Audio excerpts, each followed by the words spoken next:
Hey, yo. Yeah.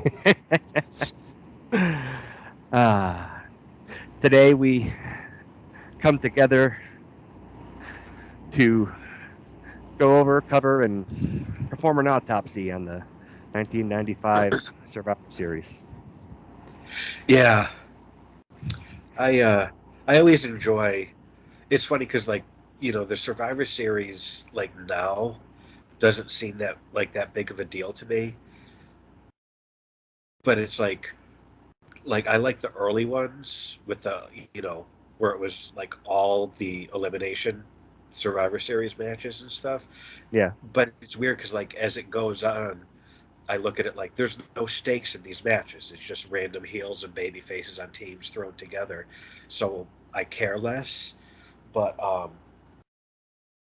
I don't know. I do like the elimination matches. Yeah. Well, They and had some interesting teams on this one. yeah, and the elimination matches is what makes this unique from any other pay-per-view. Right. Um, I was trying to think when they started to put in other matches aside from the 4-on-4. Like I know, um, I actually rewatched the '89 Survivor Series, and that one is one of my favorites because I had that on VHS. I Um, remember that. I yeah, we remember recorded watching that that. with you. Yeah, yep, and it had a little 5-minute intermission they used to do, and Yeah. um, like that is like, if I had to think of like one major wrestling event that's like my happy place, that one would definitely be up there. Um, Yeah, that was a really good one. And yeah, and by now, like you had said, they're kind of mixing things up. There are a couple matches here where there's no stakes yeah, now in the don't they match for pretty anyone. much they'll do one men's one and one women's one. And Yeah. it's usually like Team Raw versus Team SmackDown, and they wear the blue and red T-shirts. And Well, I mean, at least there they have a reason to be competitive with each other. But yeah, but yeah, it's the Thanksgiving Day tradition, and I know I always try to celebrate Turkey Day the ravishing way yep, because that that's is what Rick Rude did. that's right. All right. So we are. This is the last pay per view for 1995 in the WWF. Yeah, I thought it was interesting too because it opens. Usually they'll have like a little video package or like a very dated intro, whatever era, with the graphics and stuff. This, at least the Peacock version, it cuts right to Howard Finkel introducing Perfect Yeah. because he's one of the announcers here, and Perfect comes out, looks great, and I always loved that jacket he wore, like the blazer, and it had the little Mister Perfect with the logo, like in the sequins on the back. Um, Yep. I I remember always, when you put that uh, on a card. yeah, Uh, um. Yeah. This was great, and you're right. I did think that there was maybe some uh, interesting editing to kind of put that in there and then go to the opening vignette for the event. yeah. I mean, I thought it was interesting, but I like that they showed Perfect getting a big entrance and stuff. It made it feel special that he was there. Yeah, Uh, but yeah, so they got the intro. Perfect has a nice entrance.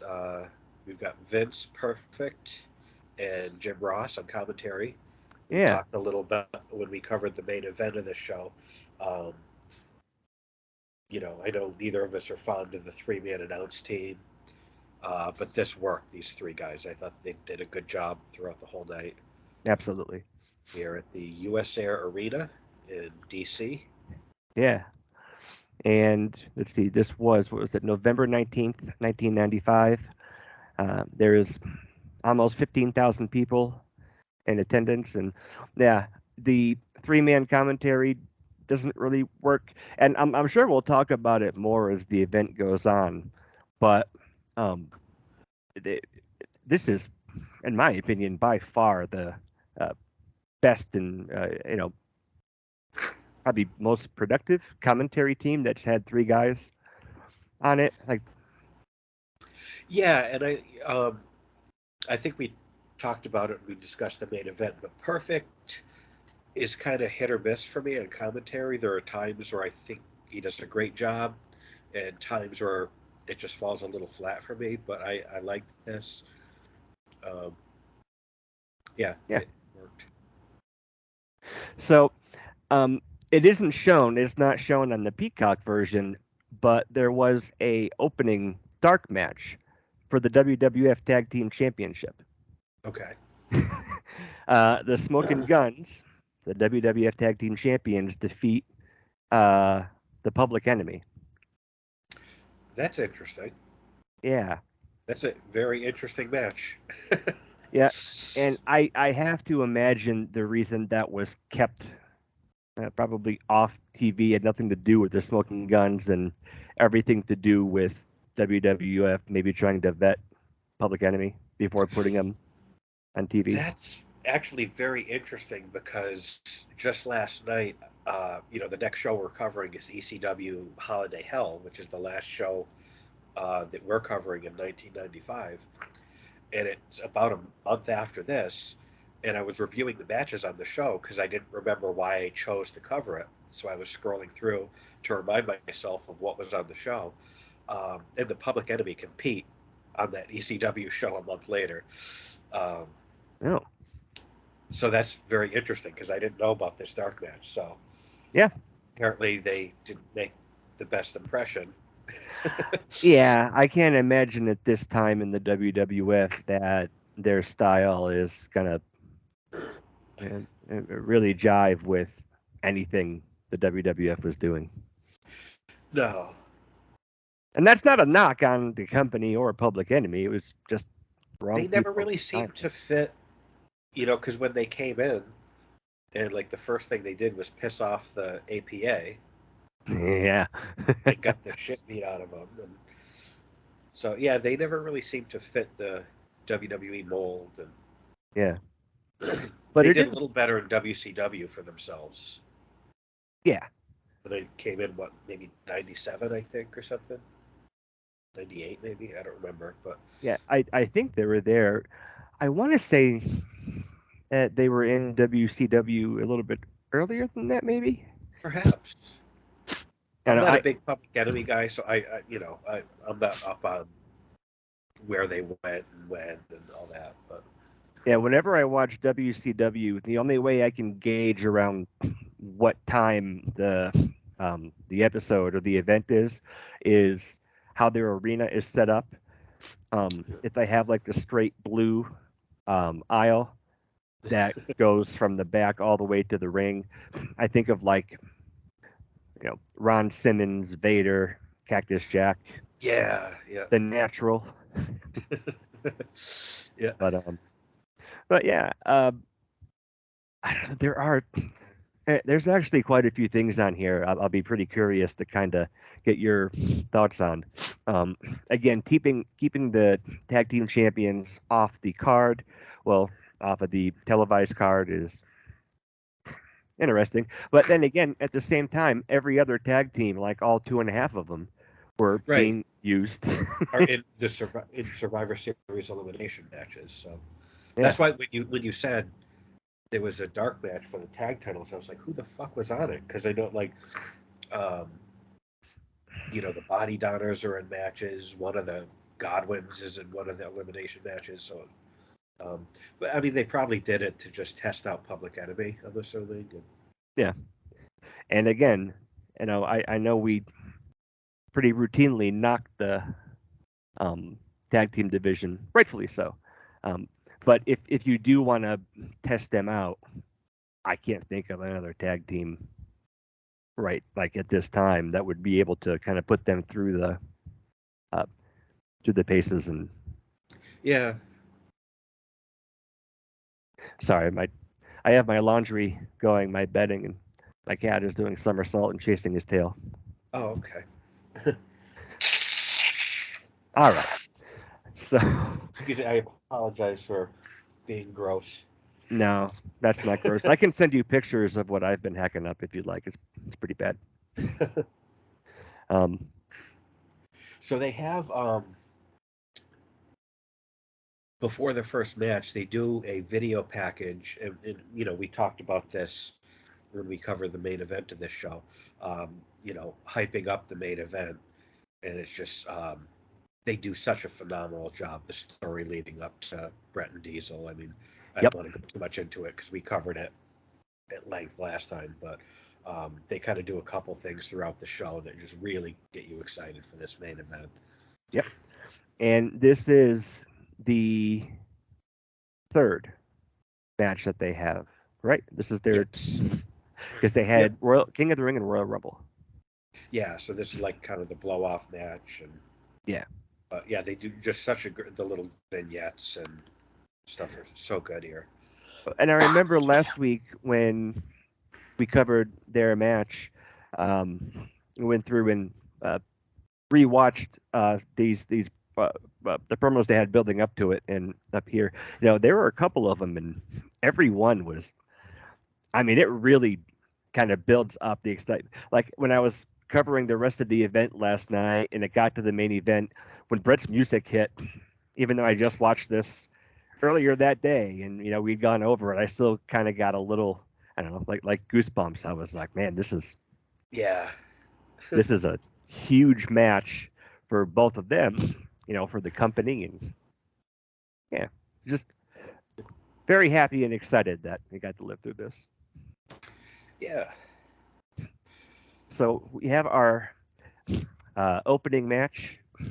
Yeah, and they kicked things off. I was kind of interested to see how this would play out when I saw who was in the match. You've got Marty Jannetty, who got his 457th shot in the company in 1995.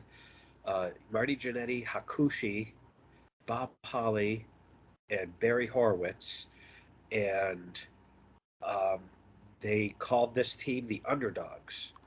So Way to go, uh, Akushi, slacker. it's a little on the nose. And they were going up against Skip, Pritchard, Brad Radford, and the 123 Kid. And that team is accompanied by Sonny and Ted DiBiase. Um, so interesting teams. There's actually a lot of talent in this match, but they weren't really featured as top talent. But Yeah, I mean, a lot of talent in the ring, for sure. and it seemed like the kid was maybe on loan from the Million Dollar Corporation for this match because who it wasn't, was it against Bob Holly? No, him and Janetti were tag team champions for like a day. So were him and Holly.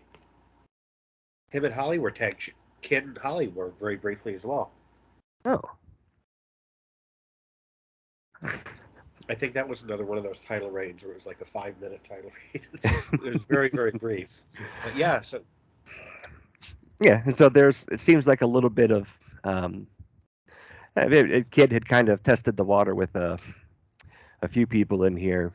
Um, the thing is, I never bought the 123 Kid as a heel.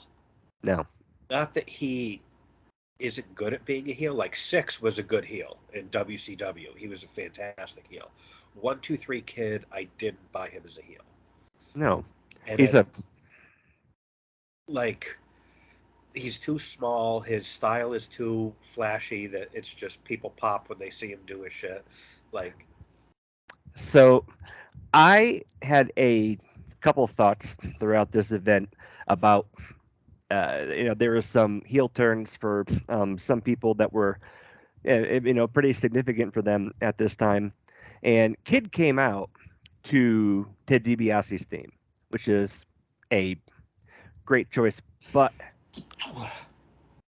he still comes out to his 1 2 3 theme, which is kind of catchy, but he needed to either stick with the Ted DiBiase theme or to get a new reworked one, because him coming out to that 1 2 3, it just does not work with him as a heel.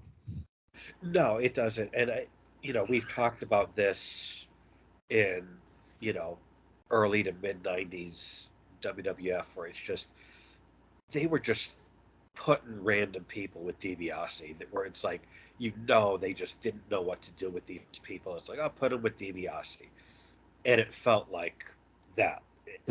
That's how it came across. Um, Yeah. and I've talked about it before. It's as much as I love DiBiase as a performer, him as a manager. Yeah. You And know, and we've been taking a pretty detailed trip through this part of his career in the company, and at first there were some, you could tell that it was just people who didn't have anything else to do, but putting them with Ted, everybody's got a price, he's paying everybody. That worked, and we're like yeah. 4 years into that now, and they haven't done anything or changed anything, and that's just kind of worn out for me. And that's the thing. Like as much as I love Ted DiBiase as a wrestler and stuff. I feel like once he retired from in-ring competition, nothing he did really impressed me. Like it Yeah, just felt like, all right, let's just throw a couple random heels with him that we don't know what to do with. Give him kind of the Bobby Heenan role, but it didn't work for me. And then even like in the NWO, he didn't fit with the NWO, and I know Bischoff has said the same thing. Um, that he just seemed out of place.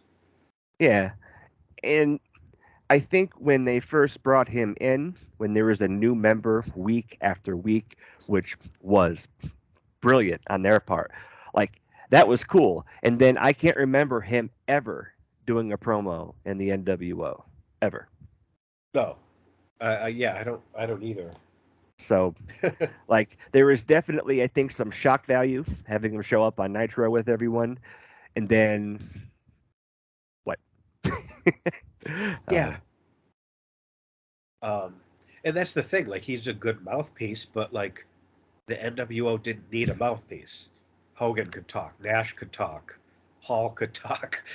like yeah, and it really did seem like they DiBiase had was like, Bischoff there when Bischoff joined. Bischoff could talk. Like the yeah, last thing NWO needed was a mouthpiece. yeah, DiBiase really did kind of seem like window dressing for the whole group. All right. uh, Sunny, however, looked fantastic. I was happy to see her come out. Uh, Yes.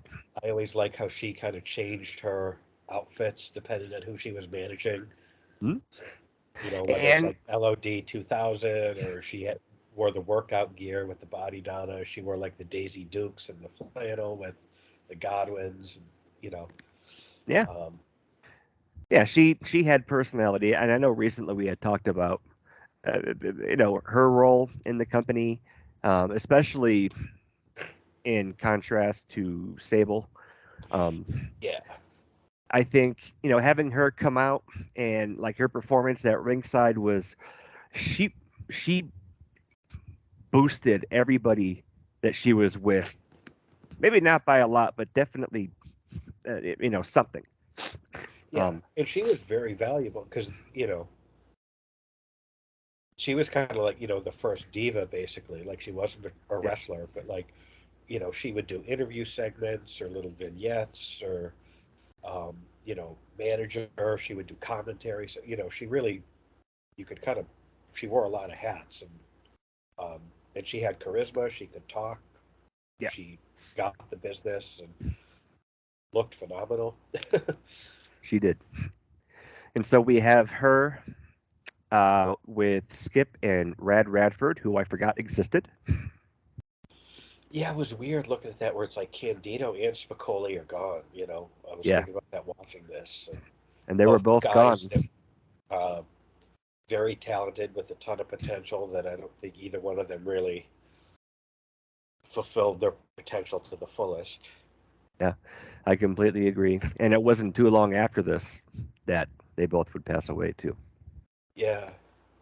Um, but yeah, you know, all respect to the dead, but I completely forgot Red Radford existed.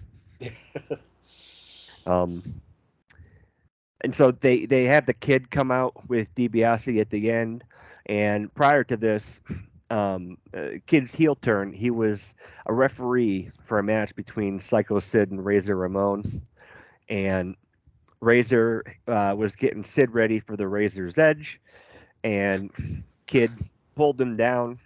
Sid power bombed him, and then the Kid fast counted Sid for the win.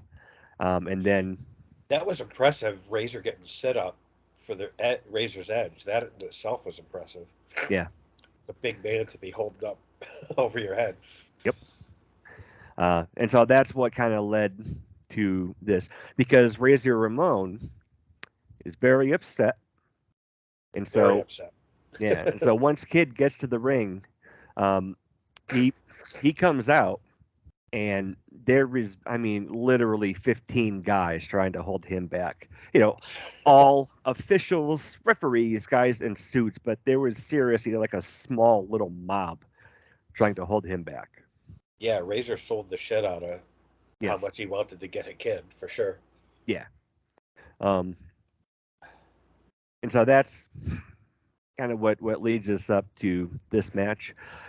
Um, and then we have Barry Horowitz. This is his second pay per view, if I'm not mistaken. Yeah, this was kind of, they decided to give him a pretty decent run. Yeah, for the um,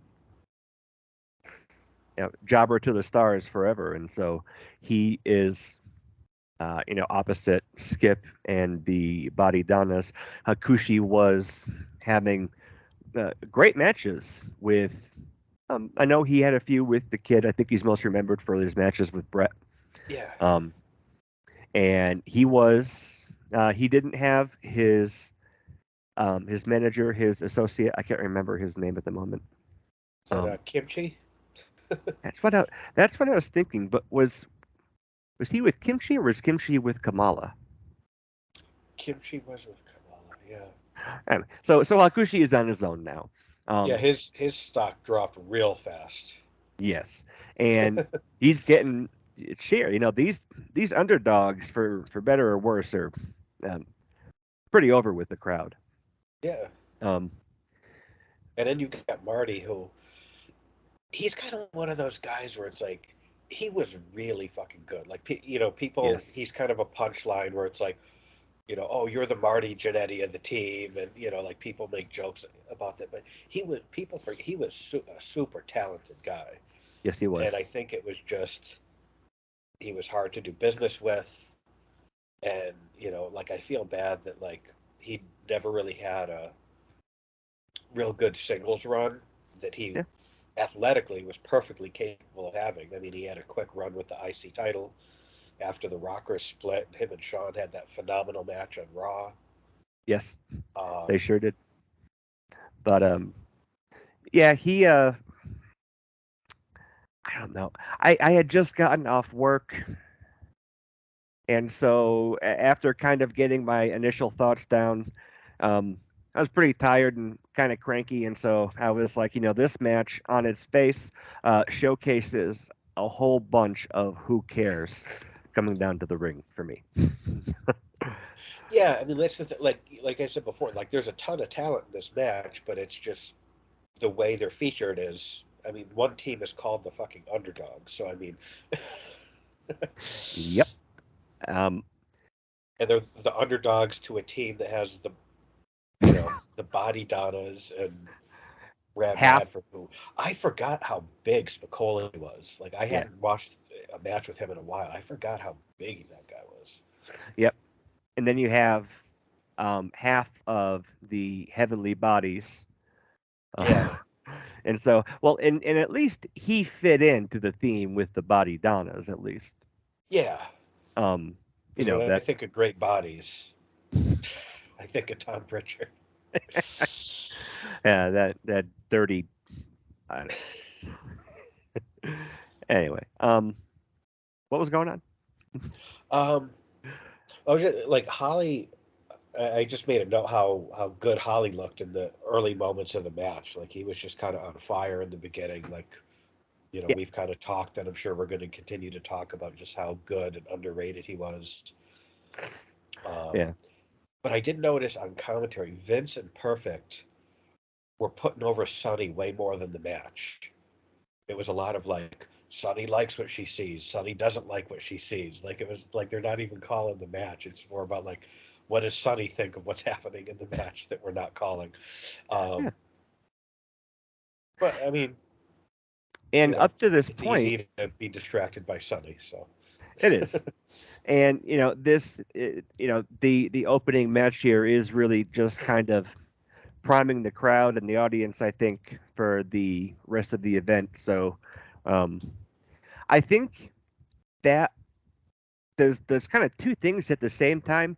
It kind of puts some pressure on them. You're opening up. You're kicking this off, but at the same right. time, their match is going on in the background while the commentary team talks about the rest of the card too. Yeah. And that's And one thing, and I know we're going to talk about it because it's one of my biggest complaints about WCW when we start covering nitros and, you know, more nitros and stuff. I get you want to put over your main event, but like WCW, it was egregious. Where it's sort of like, okay, you've got like Dean Malenko and, Rey Mysterio having a match, and you're not calling the action because you're talking about, yeah, Lex Luger. Like, sorry, but I don't care. Like, I want to, you know, yeah, it's you're right. They were pretty egregious about it. Like it is one thing to kind of go, do a rundown of everything, but in um, WWE, I never felt like they did a bad job with that. I think they you know, had struck a good balance of calling the action in their ring. We'll make a mention of what's happening later on here and there, but they didn't overdo it the way WCW very consistently did. yeah. And so again, I was just thinking that really was again doing kind of two opposite things at the same time. You have the pressure of kicking off the show, and um, you're in the background again of where the commentary team might kind of be talking over what you're doing. And Um, I think that's probably why they did a lot of opening matches that are like very good action, where the action kind of speaks for itself, fast paced, stuff like that. yep, Um, and we saw that here too. Like there's a lot of good wrestling here from Holly, and Spicoli does a really nice spine buster on Hakushi. that is my next note. A very beautiful Anderson drop style Yeah, spine buster yeah, from he always that. had a nice spine buster. Yeah, yeah, very Arn Anderson style. Um, Kid gets huge boos when he tags in. Yes, he So does. him being a heel doesn't work for me, but the crowd was behind. You know, they Yeah, bought it. yeah. I think him double crossing Razor was. I mean, he did get a lot of heat on him for that, so that was very effective. Yeah, it's weird that him and Razor kind of switch places. You Yep. know, but yeah, Um, nice frog splash. Holly is just on fire. yeah. Some of the just really impressive stuff. And then we did see a Hakushi bomb where Skip got his knees up, and it didn't look like the Hakushi was able to kind of adjust for that, and so he uh, Yeah, kind of just like surfboard right on there, and it looked uh, pretty intense. Um, I did see not too long after that, it looked like Skip was doing like a Statue of Liberty, where he just froze and fell face first on the ground. It was. I know it's been a little while since you've seen it, but it just seemed really out of place. yeah. I didn't make a note of it. Um, like Yeah. Pritchard missed the moonsault, and then Holly eliminates him. Yep. Skip eliminates Holly. Um, Barry Horowitz was over. Like like we kind of scoff at it, but like when we covered, recent shows with him, like they did do a good job of the whole underdog thing. Like you know, Yep. it's not your main event, but it's a nice little different thing to have on the show, and people cared. Yeah. People were behind him. Yeah. He was pretty over at SummerSlam against Skip, and he was pretty over here. Um, Hakushi and Kid at one point got in there, and they were uh, kind of chain wrestling and going back to back, and they were kind of tearing the house down. Yeah, like we covered, they had a singles match on one of the shows we covered recently, and those guys just had fantastic chemistry. They're kind of, as far as opponents for Hakushi, you couldn't really ask for anyone on this roster better than the 1-2-3 Kid. Yeah, and the crowd was really oohing and on at them too. It was a nice Yeah. little exchange they had. At one point, they show Razor watching the action on a monitor in the back with most of the BSK. We I really do feel like that you copy off me a minute. I'm just kidding. um, I think, like, yeah, like most of the BSK was there watching the monitor with Razor. yeah, and like that little 8-inch Yeah, monitor. It was just kind of funny seeing them all, huddled around that little thing. Was just, yeah, nowadays when they do that, they have guys backstage and there's like 140-inch, right. like LCD TV and um, but yeah. So it was kind of a neat little, uh, yeah. And while they were doing that cutaway, Hakushi gets eliminated. Yes, by Radford. Yeah. And Um, then Horowitz eliminates Radford. I thought this was a good showing by Spicoli. yeah. And Kid eliminates Barry. Uh, At one point, Radford gets down to do some push-ups, and he hilariously looks ridiculous with his butt way up in the air, just kind of. And then Horowitz comes in with a beautiful neck tuck into the elimination. um, yeah, that was a fun little spot. Yeah. So after Kid eliminates Barry, we have Janetti on his own against Skip and the Kid. Yep. Um, Janetti does a killer top rope powerbomb, Yep. which is funny because that was Candido's finish in ECW. The top rope powerbomb, he called it the blonde bombshell, I did not know that. in honor of someone. I have no idea who that might have been named after. Yeah. But yeah, Eddie, just a beautiful top rope power bomb where it's like you did not see moves like that in 1995 WWF. No. And again, this was another instance where like the whole crowd gasped, like, And that, wow. like, whenever it's not a move that a lot of people do, but whenever I've seen someone do it, I'm like, that seems like such a dangerous move. Like that could go so wrong in so many different ways. I'm surprised. I'm not surprised that few people do it, because it seems like a very difficult and dangerous move to do. Yeah. But Janetti nailed it perfectly, Yep. and he pins Skip with that. Uh, Kid does a top rope leg drop. There's a kick out. And there was one time Kid, he kicked Marty right in the mouth. His kicks look like very dangerous. I don't know. I've never heard that they are dangerous, but they look like they could take some teeth out and stuff. Yeah. Because he would swing the shit out of his leg on those kicks. Yeah. There's just one where he got Janetti right in the mouth. Um, and then we have Psycho Sid. Well, a Kid misses a somersault leg drop off the top rope. Uh, Kid really has a good showing here too. And then Sid comes out, and my next note is, I don't think Marty is going over here. Once Sid comes out, I think his fate is sealed. Um, See, I wrote poor Marty. yeah, he does hit the rocker dropper, and Kid gets to the ropes. DiBiase distracts the ref, and then Sid attacks Marty. Kid gets the pin, and then I wrote, like, just like Dante in Clerks, the Kid isn't even supposed to be here today.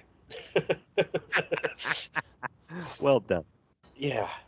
And then my last note, so Kid gets the win. They're playing his music. You made a Yeah. good point about heel Kid shouldn't have had babyface Kid's music. Um, But I was like, I just liked his music. It was fun. I thought it fit him well. Mhm. Um, I just enjoyed hearing his music as he won. Yep. Yeah, my closing thoughts on it was I really was not into it at first, and to in defense of me, there wasn't a whole lot of reason that I should have been either. However, The action was very good, though. yeah, these guys worked their butts off, and they really got the crowd going. Yeah, like everyone got their shit in. The crowd was, they booed who they were supposed to boo and cheered who they were supposed to cheer, and the action spoke for itself. Yeah, Uh, and then they and show Razor backstage, and he is selling. He is pissed that the kid won. He's trashing the backstage area yeah, I very wrote, cheap. yeah, I wrote he's pulling a Brett backstage. Yeah, yep, throwing shit around and Mhm. very convincingly. Yep, Yeah, so I thought this match kind of overachieved for what it was, absolutely. and Yeah, I think everyone came out of this looking better than they did going into it. yeah. And again, it was we've both had those times where we sat down to review an event, and we're just not in the mood for um, any of it. And we I know we both had times where we've been kind of pleasantly surprised. This really uh, got me into this and ready to keep going too. I mean, just excited and kind of enthralled from bell to bell. Yeah, this was a great opener for Yeah. sure. So then we have Todd Pettingill's backstage with Yokozuna, Jim Cornette, Mr. Fuji, Dean Douglas, and Owen. Uh, they cut a promo on Razor. Nothing exceptional here, really, to Yeah. me. I yeah, they had Cornette and Fuji back there with Owen and Yoko and poor Shane Douglas, man. Yeah. I actually have quite a bit of notes on him later when we get to his match, but yeah, Yeah, it's funny because we not that long ago covered the you know Shane throwing down the NWA title, and then prior to that, that phenomenal 1 hour three-way dance that went Broadway with Shane and Terry and Sabu, and just seeing him here, yeah, it's just. Although one of the other shows we covered recently, where he was doing those backstage vignettes with the chalkboard, he was like, was that SummerSlam? his satellite classroom. Yeah, yeah, those segments were really fun. Yes, You know, but but yeah, we had him, Owen, Yoko, Cornette, Fuji, um, and then we have. Well, here I'll let you take us into the next match. so this I forgot this match ever happened, and I was as soon as I saw this was happening, I'm like, I can't wait to see what this is Yeah, because this had the potential to be very good or a fucking train wreck. So we have Bertha Faye, accompanied by Harvey Whippleman, and I got lazy with the note taking as far as her teammates. yeah, yeah, And then you have Alundra Blaze and a bunch of Japanese women. I don't have all their names. I didn't write anyone down. But it was like, oh, we got a women's Survivor Series elimination match. Like, this is very interesting. yeah. I have similar notes, and I wish I kind of had put more energy into it because I started just referring to them as like female Ultimate Warrior, female Mabel, and it where I just wasn't consistent with that. But if I just had put in a little bit more effort, I think I could have done really good at calling the match with being very disrespectful to these women. Well, yeah, I mean, well, first of all, at least on what's on Peacock, the heels don't even get ring announcements. So I didn't get their names. I could have looked it up. It would have taken me 10 seconds, but I didn't. Um, but basically, Bertha Faye and her team versus Alundra Blaze and her team. Um, uh, Aja Khan is there. See, I was going to ask. I know it is kind of a while ago, but were there any?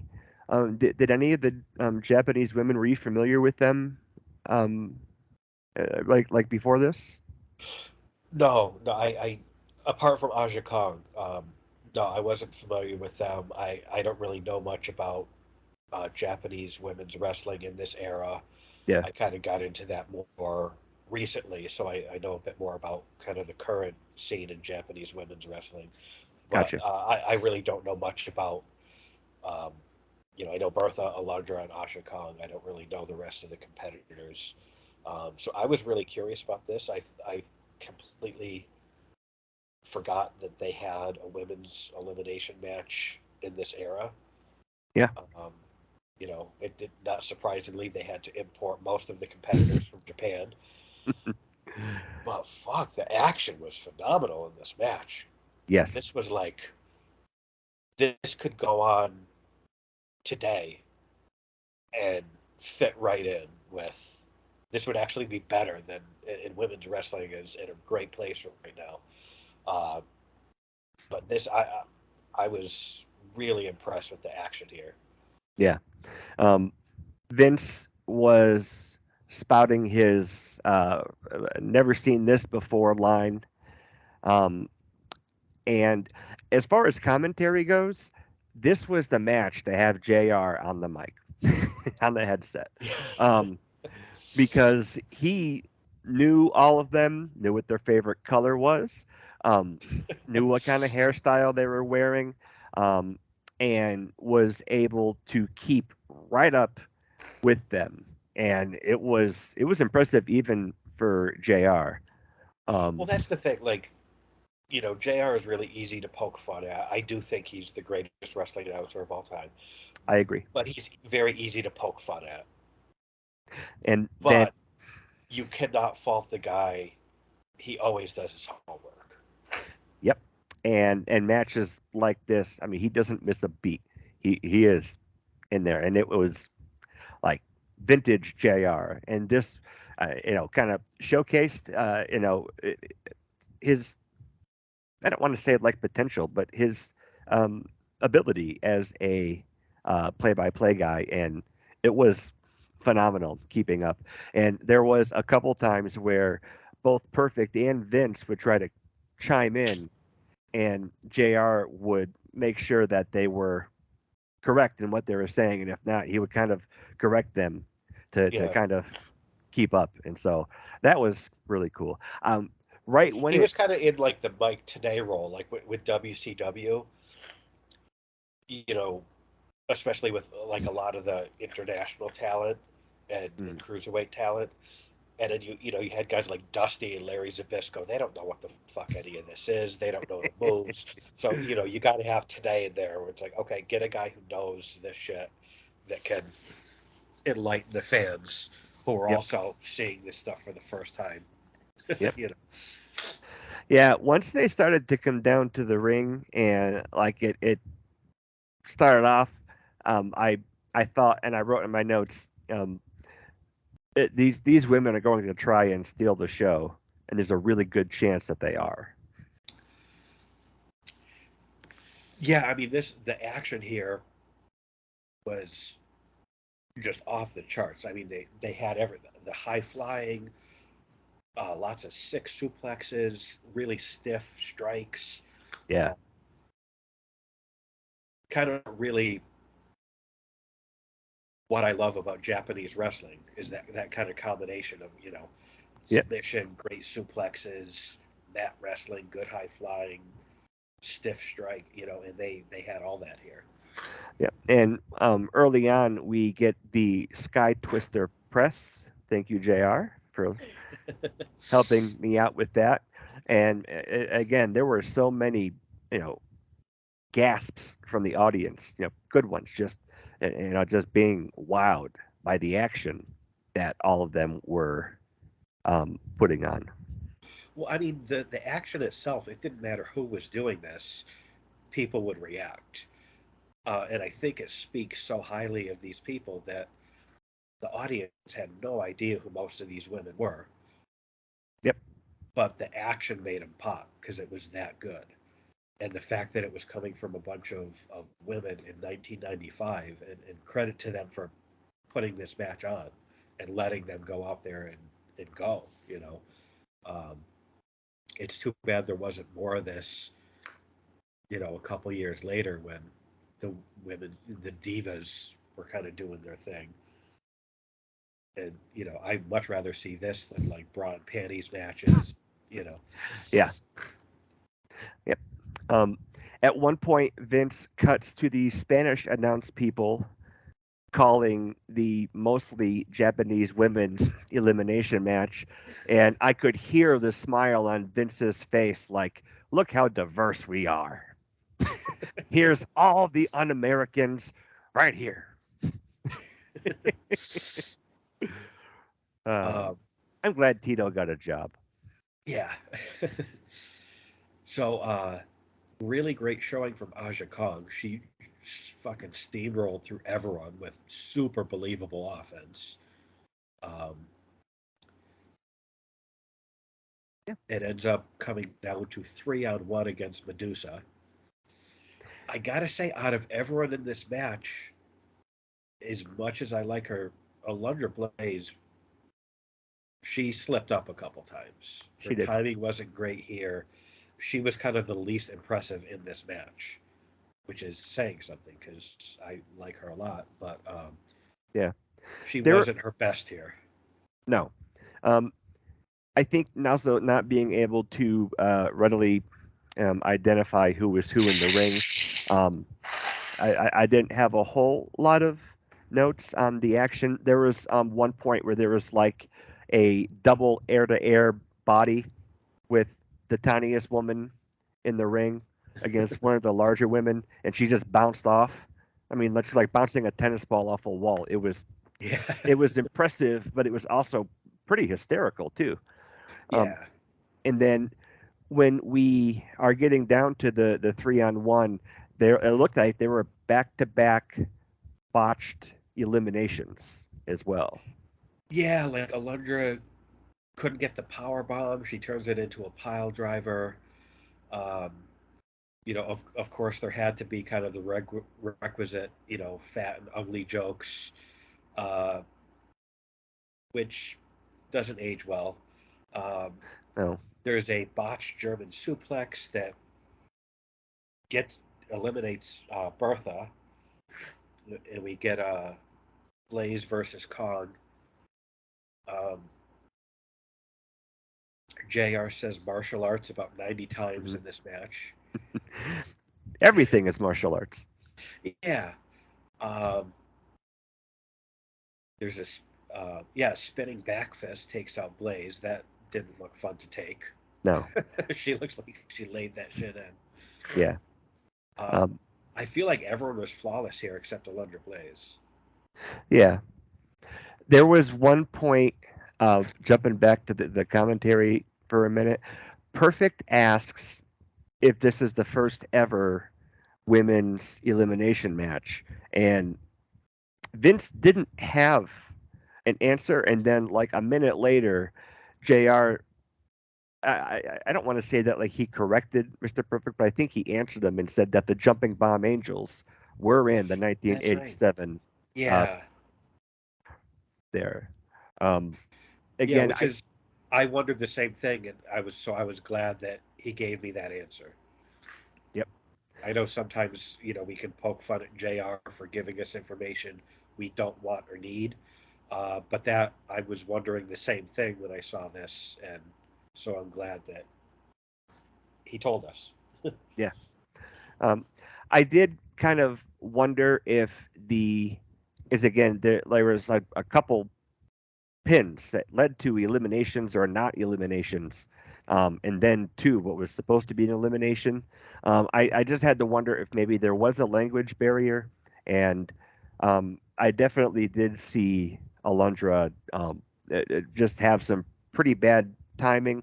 But one of them, I think, was on the referee as well. So, Yeah, I mean, there certainly could have been some communication issues, and that's the thing. If there is, it's hard to if something gets screwed up to recalibrate on the fly when you can't communicate. Yep. I'd imagine that would be difficult. Although I know Alundra spent some time in Japan, but Yeah. I mean, I don't think there is anything really egregious there. The spinning back fist finish left me a little puzzled. Um, and then to round out the the match, the Orient Express music played. We should do a bonus episode on everyone who ever had the Orient Express theme in the WWF. That and the Sultan's theme. yep, Both are pretty catchy, but yeah, or even like Kurt Angle's. That was the Patriots yeah, before it was Kurt Angle's. Um, yep. and I it's know how funny much because you only love one of Dell. them gets a "You suck" chant. And the Patriot was pretty decent in the ring, but he's no Kurt Angle. I don't No. like. So I would yeah I was apart from some timing issues and whatever with Alundra Blaze. Um, I was really impressed with this match, and then like my last note on this match was like I would be really pissed if I was one of the people in this match and I went back and watched it and heard some of this stuff that was said on commentary because it's like they couldn't help themselves but get in some fat Yeah. jokes, some ugly jokes, and if I went out and performed like that and then listened to, announcers are supposed to heighten the action. Um, and there were certainly times when that was not the case in this match, and with a lot of the women's matches in this era. Yeah. So I'd be pissed if I put on a performance like these ladies and Yep. found out like I was being made fun of on commentary. Yeah.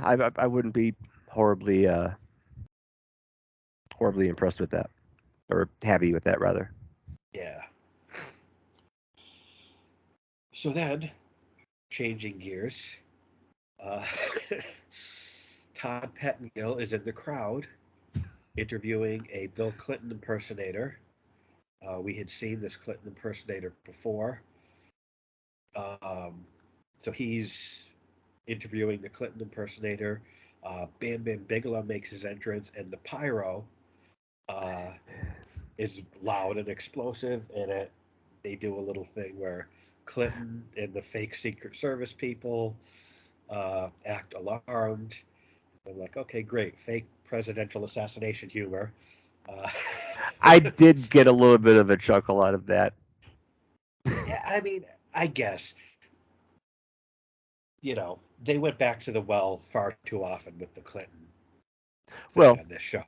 and this is at least his second appearance. I'm trying to think if there was a third, either before that I can't remember or after coming up. I remember, what was it, WrestleMania 11? I think they had the Clinton impersonator. Was that the? I don't know. I know we covered a show where, and it was the same thing. He was in the crowd. They were interviewing him, and I think it might have been WrestleMania 11 or maybe not. I don't know. Yeah. Yeah. So yeah, so we have Bam Bam Bigelow versus Goldust, and I have been very excited to finally start covering Goldust because one of my favorite characters of all time, and in this era, very interesting that when we have race car drivers and dentists and we're playing it safe and gearing it towards kids, and then you have fucking Goldust who sticks out like a sore thumb. I've really been looking forward to covering some of this early Goldust stuff with you. Yeah. I I had noted, this is very early on Gold Dust as Yeah, well.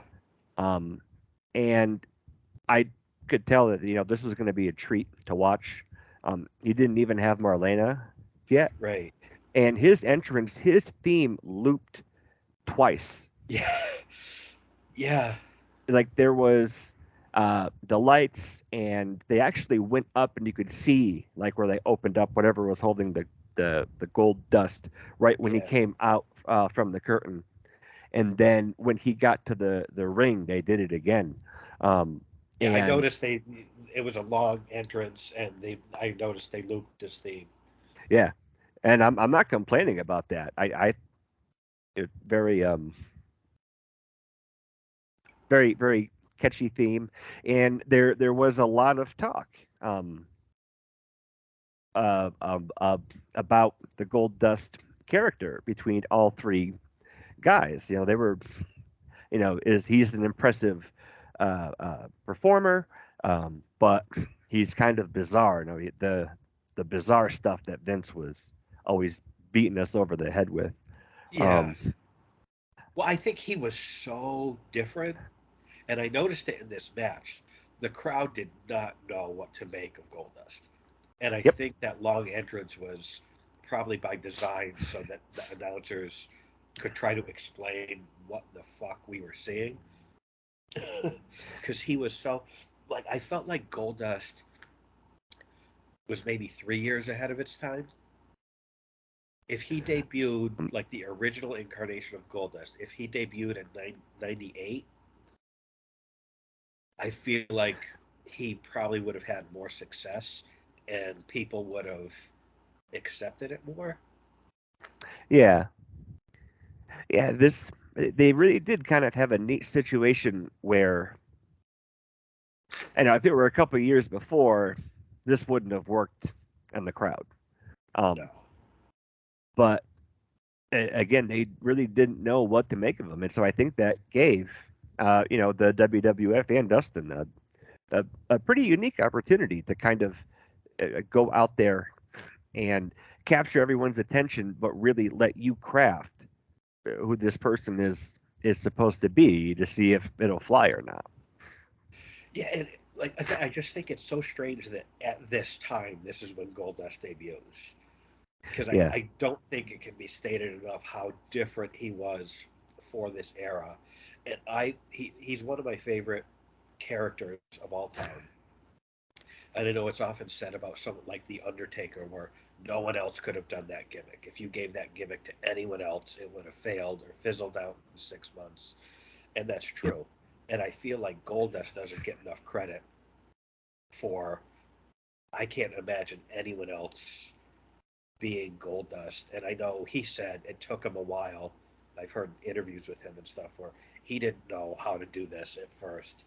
And it took him a while to kind of feel it out and learn how to be Goldust. But I loved, especially like early Goldust, because they kind of went in a lot of different directions later on with where he's dressing up like Marilyn Manson and he's got Tourette's and but like the early Goldust, I love just the look, the wig, the makeup, the suit, the robe, that cool ass music, and the lights and the gold glitter falling from the ceiling. And he's got that kind of old Hollywood kind of vibe to him. And hmm he's pushing the gay thing. But then he's got his hot ass wife with him, like smoking the cigar. The whole yeah, package was just so cool to me. yep. Um, So Vince also called this a special attraction match, and I never really elaborated on that, but there was like two or three times where he said, this is a special attraction. I don't know. Yeah, I thought that. I mean, I think he was just trying to kind of highlight the uniqueness, maybe, of Goldust. Yeah, Um,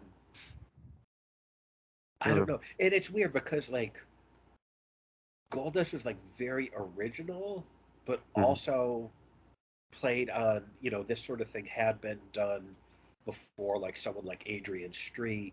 So it does kind of harken back to people like that, but this was done in a new way. One of the things though with him that always pisses me off, and I listen to Bruce's podcast, and he always says it, and I can tell it's one of those like Vince's words coming out of Bruce's mouth, and I fucking hate it. Is like, oh, he wasn't gay, he was androgynous, and I hate like that's an important distinction for me. They didn't push him as androgynous; No, they pushed him as gay. But they I sure think did. they figured no one's gonna look up androgynous So it's like, okay, we're going to call him androgynous so we can get away with pushing a gay character. Well, and Because there is, androgyny has nothing to do with sexuality. yeah, And like put writing Razor's name on his chest or giving mouth to mouth with Ahmed Johnson or grabbing dude's chest. That's not an androgynous thing. no. David Bowie is androgynous. Like the golden, like they're trying to hide behind that word so they don't have to be like, yeah, we did a gay character. Well, and there was one time after this where King cut a pretty uh, pretty blunt promo. And he drops the Oh, F is that bomb. the thing where he's like, aren't you queer? Like, is that the one you mean? No, no, they did a thing. He was like a really quick, angry thing, and King calls him the F word on like in his little promo. Like he was Oh, very okay. angry. He was like backstage, like it wasn't in the ring or anything. I can't remember what was going on between him and Goldust, but he, dinner F, and so I I do remember there was one thing, and it's been decades, so I could be wrong on this, but I think it might have been an in-ring thing where Lawler was interviewing him, and he says something like, "Well, aren't you, you know, we, queer?" And I think like Goldust beats his ass and stuff. But I mean, that's the thing is like it just bothers me because androgyny is different. Like like Juventud Guerrera is androgynous. Like you see him without a mask, and it's like, oh, look at that hot chick. Oh wait, no, that's a dude. Like that's androgyny. Like is that a man or a woman? Um, Look at that bodysuit. That's a man right there. Like whether you want to notice it or not, like Goldust yeah, is clearly a man. Um, so yeah, that's just a distinction that always bothered me is them trying to get away with pushing a gay character and hiding behind the word androgynous. It just bothers me. yeah, Um, yeah. So what were your initial thoughts? So, um, Bam Bam had really cool flame boots that I didn't remember seeing him yeah, before, and he had his BBB design on there yeah. um, that would be put into a silver flame one once he gets to ECW. But the flame boots, seeing that there, he did have that cool little flame vest too. And he had Um, like the little like the gauntlet things and stuff. Like, yeah, he had a cool look going for him here. yeah, and right off the bat, these guys just started laying into each other pretty brutally too. Yeah, I mean, it was intense. One of the things I kind of paid really close attention to here, because this is the first time we're covering Goldust, um, is I really paid attention to the crowd. And they were not having it. They didn't know what to make of this.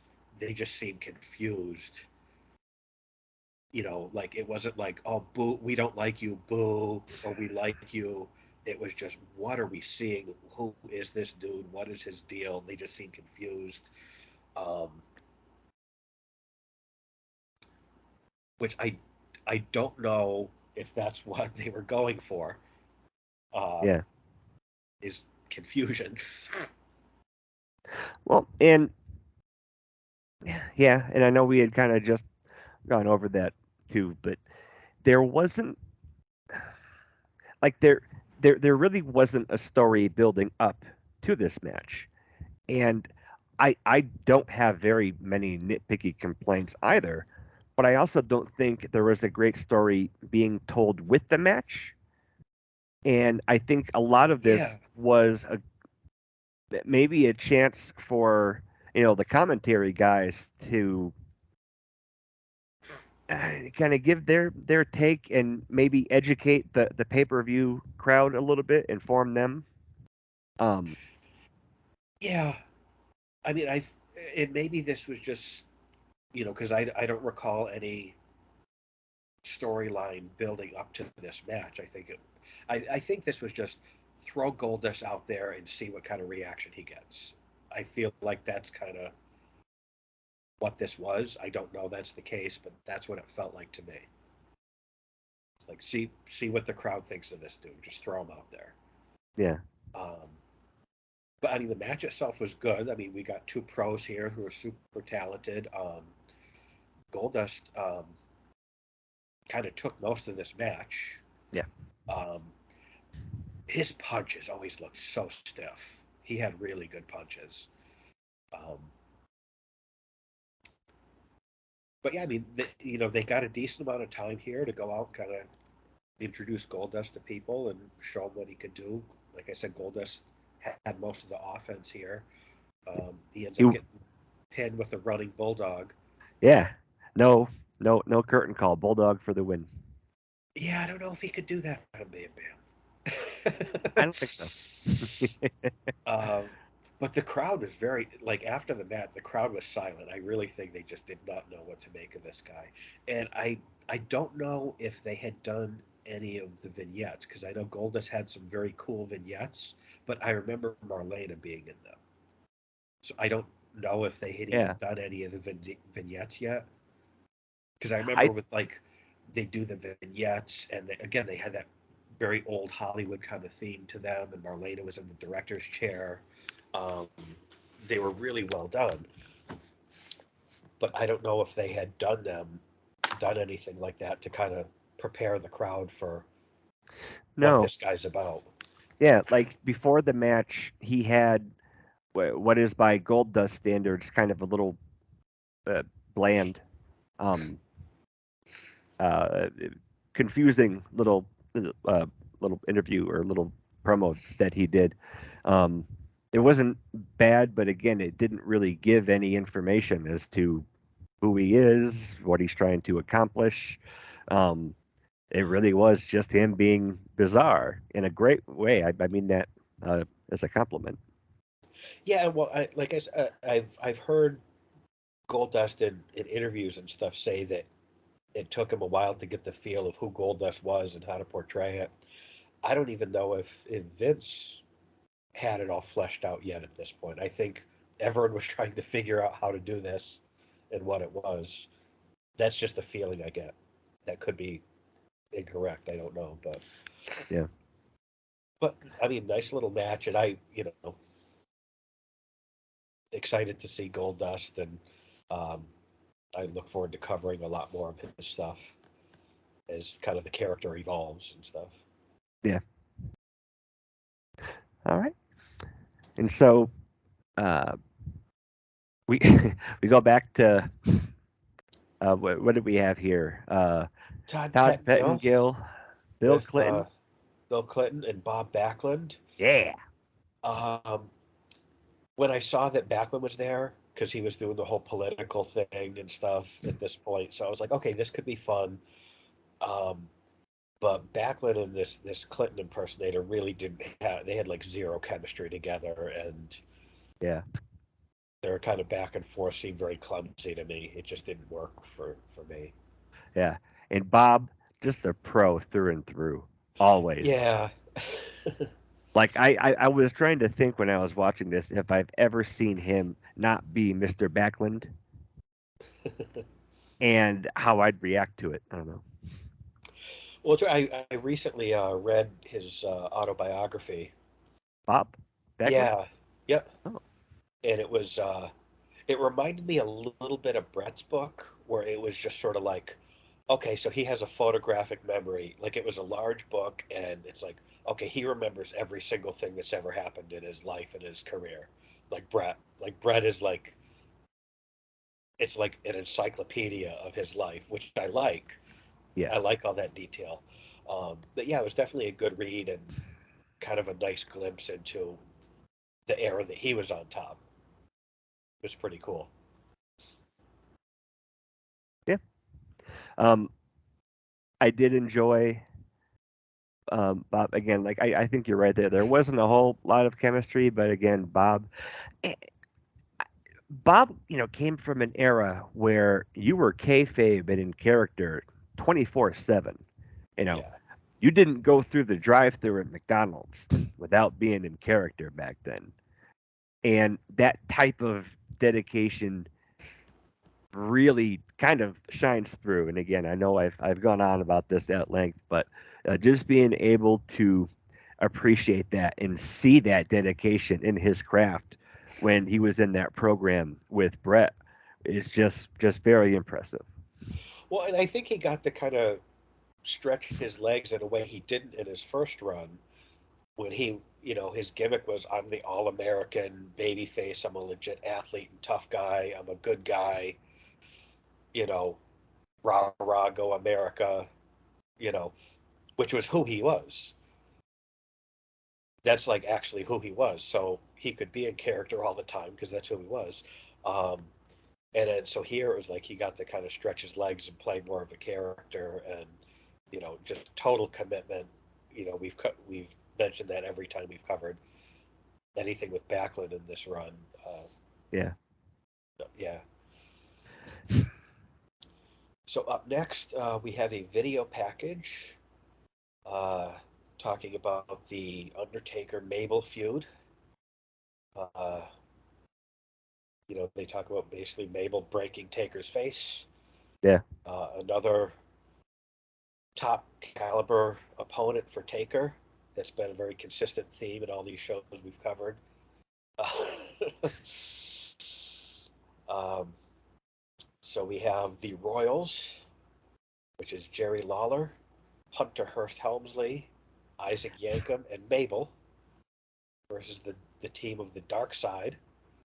Uh, Savio Vega, Henry Godwin, Fatu, and The Undertaker. Hmm. And in hindsight, if you didn't know any better, you'd be like, why are those four guys together? Now we know better why That's they're right. together. Yep. Fatu comes out in a jacket that he stole from Sinbad. I know we haven't seen a whole lot of like a difference Fatu, but every time I do, it bugs me. I'm sorry. This I don't know. And did you know? Maybe it was just me, but when they did the King of the Ring recap, oh, there, like the screen was shaking, and I was like, you have to adjust the tracking. They should have done this before they put it on the Yeah, network. you'd think that someone would have taken care of that, but Yeah. when I saw Fatu's jacket, the first thing I thought of was Sinbad because Sinbad was really hot at this time, and that kind of clothing was very the height of urban fashion in 1995. And, Yep. so the crowd, who's been flat for the last couple matches, finally cared about something when Taker made his entrance. um, and he's got his Phantom of the Opera mask on. Um, Which did end up working out pretty good for him, I think. well, it was one of those things he didn't plan on having someone break his fucking face, so it's like, you know, working with what you have. He went out, wrestled, legitimately hurt, and he came out with a way to do it that fit in with his character. Yeah. So kind of making the most out of a shitty situation. Hmm. Credit to Mabel. I like that he sold the mask Yeah. when Taker finally, you know, gets the hair out and the hat, whatever, and you finally see his face. I like that Mabel sold it. Um, it was a nice little touch. Um, I don't know. Hunter had a really good curtsy. He put his whole body into that. Yep. Like he'd like put the leg back and the little tippy toe, and then he'd flip the hair, and he had a little ribbon in his hair. Like Yeah. I like Hunter in this era. Like He was really lean too. he was a lot leaner than he would be for the rest of his career. Yeah. Um, I don't know. There were some really serious bruisers in this match, Yeah, but then there's still on one side a dentist and the other one had a bucket of pig food. So it yeah. It was a weird transitional time for yeah. sure. One And thing I popped for. So Hunter's in there with Fatu. Hunter goes for the pedigree, but then he doesn't pedigree Fatu because Undertaker's face is scary, and he yeah, backs off. I just popped for that. That like people don't sell shit like that nowadays, and they haven't for a long time. So I was just like, Taker's so scary. Hunter's like, fuck it, I'm not pedigreeing this guy.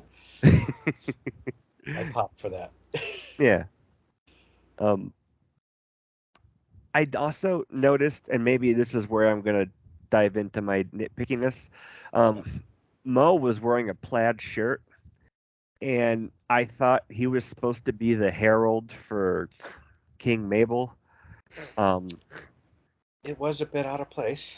yeah, I don't know. They're for as ridiculous as some of the guys were in here. The action was pretty good.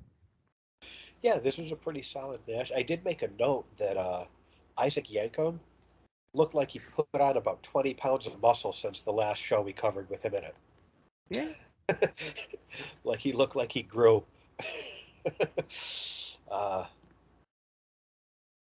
and another thing I made note of, as they're calling the match, Mr. Perfect corrects Vince on commentary and tells him to refer to Hunter as Triple H, um, which He is the did? first. Yeah, he corrected Vince and said refer to him as Triple H, which I didn't think that was a thing until a little No, later on. So I it didn't struck me either. enough that I made note of it. Wow, I can't believe I missed that. Yeah, See, well, I should he have makes been. a point to correct Vince. Yeah. See, I shouldn't have been focusing on Mo's shirt. Well, I mean, this was the height of mid '90s fashion here. Yeah. It's hard not to pay attention. Uh, Henry Godwin, at one point, he press slams Hunter. He holds him up over his head like Hunter's a fucking pillow, like complete control, ease. Like it was impressive because Hunter. I mean, he's a lot leaner here, but Hunter is not a small guy, and No. Godwin gets him up like he's nothing Yeah. and holds him there with total control. It was impressive. I made a note about how ridiculous Jerry Lawler's mullet is. Uh, I, The, um, that at one point Mabel was in there with Savio, and he hit a boss man slam that looked like he could have buried Savio underneath the ring afterwards. that was my next note. That because I've talked about how shitty that move normally looks when he does it. This one looked brutal. Uh, Yes, and like the crowd gasped for air too. It looked really good. It sounded good too. yeah, no, it was rare to see him do that and have it look good. But yeah, it looked really good here, and I would not have wanted to have been Savio taking that bump because it looked Yeah, like he was going to put him through the ring. yeah. I Um, did make a note here that I bet Taker is watching Mabel like a hawk this whole match to see if he's going to injure any of his friends. that is a good point. Um, I did also when it was down to I think it was just Mabel at the end.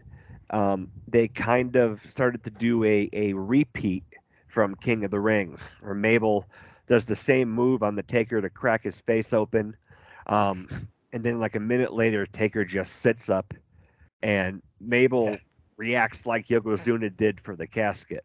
Is like, yeah. no way, I'm out of here.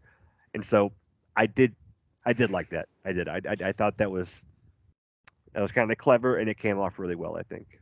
No, I agree, and I think overall this was one of the better Mabel performances. I mean, I think after injuring uh, both Diesel and The Undertaker in so short a period of time, I'm sure he was on his best behavior here and knew he was on thin ice. So he came off looking about as good as he could look here from, selling the mask and selling Taker sitting up to, the wrestling itself. I mean, I think There were a lot of quick tags here. The action was good. Everyone was aggressive. I mean, it was a decent match. Yeah. Um, Credit to Savio because he was in there for quite a while and he took quite a beating. Yeah. Um, so credit to Savio for that. Savio at one point does the rock bottom on Hunter, I saw that. which I thought was kind of nice. And then when Taker finally tags in, there's just the crowd loses it. There's pandemonium. He tombstones Lawler, then yank him. Hunter tries to leave, and Taker does a great outside in choke slam to beat Hunter. He just cleans house. Yeah. Yeah, and then so yeah, that's Mabel hits the belly to belly and the leg drop. Um, After the setup, Mabel runs away. Taker choke slams Sir Mo, and Mabel gets counted out. So we have a clean sweep here for the dark side, Yep. which there's always one in a Survivor Series. Yep. And this one, I, don't know, I was trying to think if there was like what so you had like the royal team that makes sense, with Hunter, Mabel and Lawler, and then Isaac Yankem gets tossed in there because he's Lawler's dentist. Um, Right. and the dark side is just looks like the Bone Street Crew. Yeah. Just a And bunch it's of like, rugged big bruisers and yeah. So after that, we have these are some of my favorite Brett promos of the night. yeah, we do a thing about building up Brett and Diesel in the main event. They do talk about that Bulldog will get the winner of the title match. Yeah. We kind of covered it in the last one in more long form. It's just great storytelling. This is perfect, and Yeah. Brett compares himself to Wayne Gretzky. I kind of feel like Wayne Gretzky, and it just came off so well. Brett was really yeah, firing on all cylinders for that. And then he says, "The truck stops here." which that seems ridiculous, but it worked. Brett, I Yeah. do think, especially like in hindsight, was an underrated promo. Like this promos worked for who he was. Yep. Um, They were great. And um, eh, Diesel, I think, we've had a chance to kind of review some of his Big Daddy Cool stuff. And because he's so well known and remembered for being Nash and the yeah, NWO and the Outsiders. And his Diesel stuff, um, really, I just have a much better appreciation for it. Um, Again, particularly because I really only remember mostly, Nash in WCW and the NWO. well, I think we touched on it before, where it's like, I think, he became a megastar in WCW, with the NWO and everything. But wrestling wise, um, I don't think anything he did in WCW could touch the kind of stuff he was doing in 94, 95, 96 Nope. as Diesel. And it's been really cool to see kind of the evolution of him kind of improve and grow both on the mic and in the ring, Yep. over the course of those couple of years. And I don't think we get NWO Without this. without these years where he's growing and learning and improving kind of every night. Yeah. Yeah. Could we take a quick intermission before we go into the last match? Sure. All right.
All right.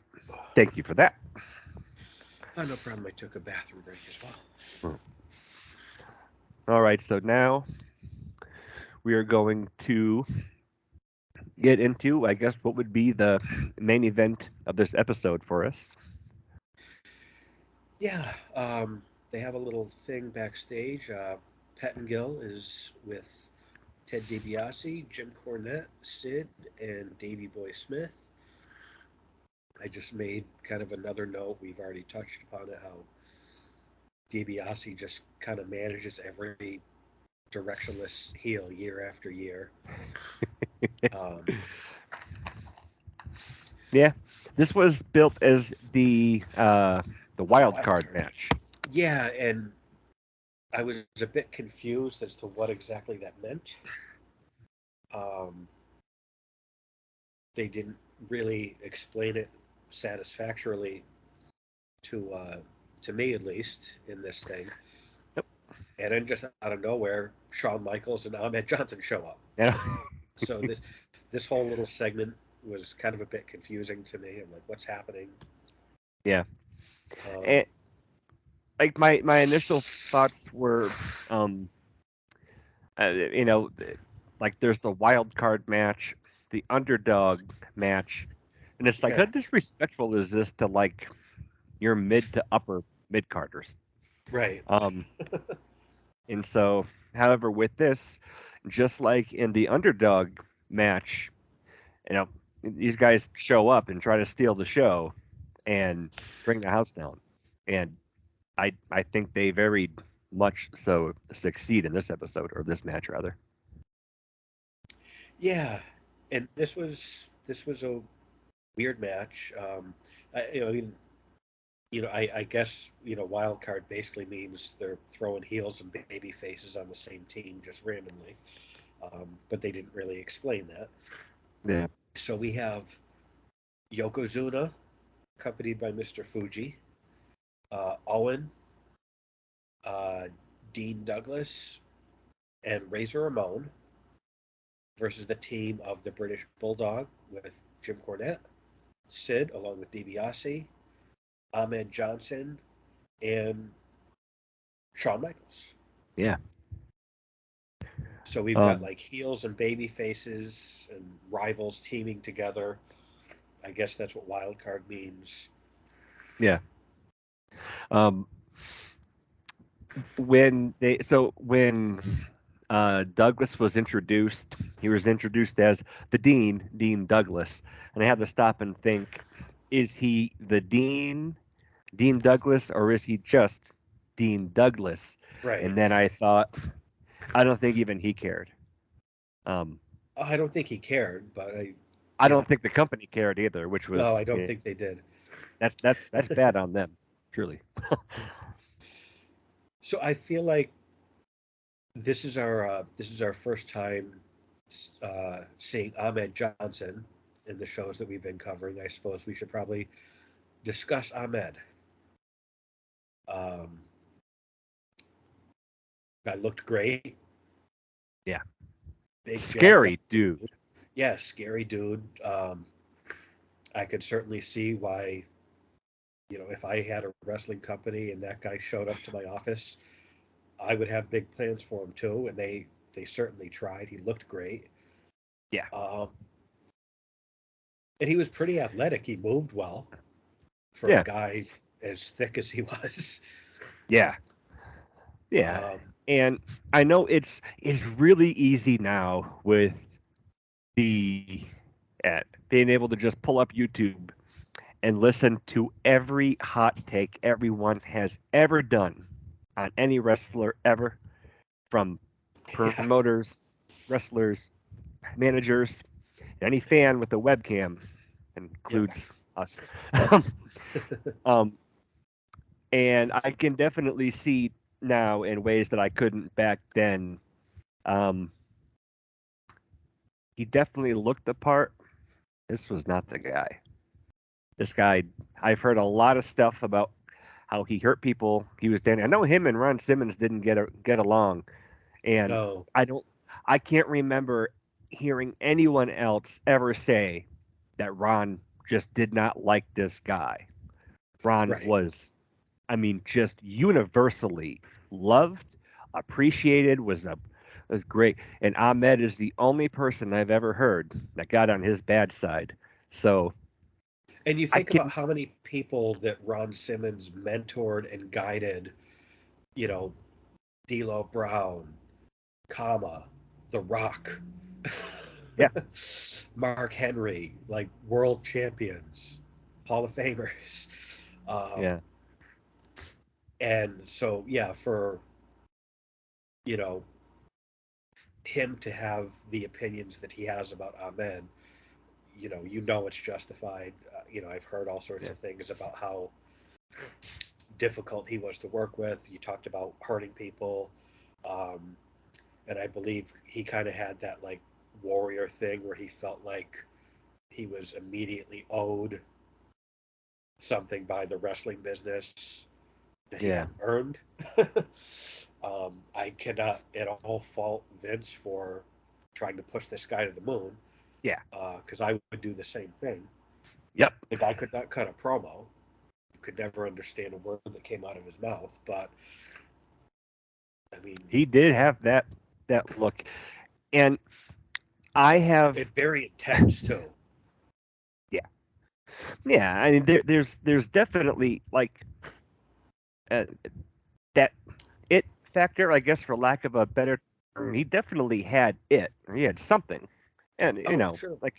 like you said, if we had a promotion, this guy walks in, you definitely want to, put him on the roster. But um, I don't know. And then from here, it seems like Vince is going to try and reinvent this character over and over and over. Big, muscle bound, angry, bald black man who wears knee pads on his biceps Yeah. over and over. Doesn't put any effort into trying to develop the guys. It's like, oh, good, I need a big, angry black guy. Bobby Lashley, ooh, we're going to keep you off the mic. Ezekiel Jackson, there we go. You're kind of in there. And so I just, I can't remember who I was watching. Maybe it was like Apollo Crews, and it's like, I liked you better when you were Ahmed Johnson. And that's not a dig on them being black or anything like that. It's just Vince always seemed to have a guy like this on his card. And Yeah, and some of them worked and some didn't. Lashley was successful. I think yeah, Apollo Crews is, you know, very talented. yeah, But this was one of those things where, Ahmed had a look, he had potential. Vince tried his best to make him someone. He put him with the right guys that could help facilitate that. And it just, it didn't work out. And Vince, it got to the point where it's like, okay, we're getting this guy shoved down our throats, and it's just not working. That he tried his best. yeah. But yeah, I know it is always easy to look back with hindsight and just kind of take shots at Ahmed. But even listening to all the different stories and having that hindsight, going back and seeing him now, I can kind of see what I've heard a lot about him being dangerous, um, Yeah, hurting people. But Sean showed up backstage, and it's like, here, I've got Ahmed Johnson with me. yeah. Like, Sean just put him over, and I know yeah, he they had, I think, when the Warrior made his comeback shortly after this. I think that was kind of a thing too. Like Ahmed put him with Sean, put him with Warrior, you know, put him with guys that people like to try to get him over and stuff. And um, yeah, just because he looked that part. absolutely. And he had the intensity and the few things he could do in the ring looked good. He had a nice scissor kick. The Pearl River plunge was cool. He had a nice spine buster. Um, I feel like if he didn't think he already deserved to be the guy and was actually willing to learn, you know, he could have Yeah, been the guy. and for all of the uh, grief that people like to give guys who only have 5 moves, you can do a lot with 5 moves. Yeah, look at Um, Nash. yeah, and so yeah, look at The Rock. Yeah, um, and so there is the opportunity to do a whole lot with very little, and I just don't think Ahmed was able to do that. yeah, but I don't blame him for trying. No. um, All right. Huge pop for Sean when Sean Oh comes yeah. out, and then Vince. The Romy and Michelle reference again. Vince needs his giant notebook to conceal his giant erection. That's how Yeah. much he loves Sean. Just Oh boy. and I always think it's interesting, like whenever Perfect does commentary for Shawn Michaels matches, um, there seems kind of like there's an undertone of legitimate bitterness and jealousy towards Shawn. I kind of always get that with Perfect's commentary during Shawn matches. I don't know that that's the case, but Well, he did what one of one of the more funnier bits of commentary.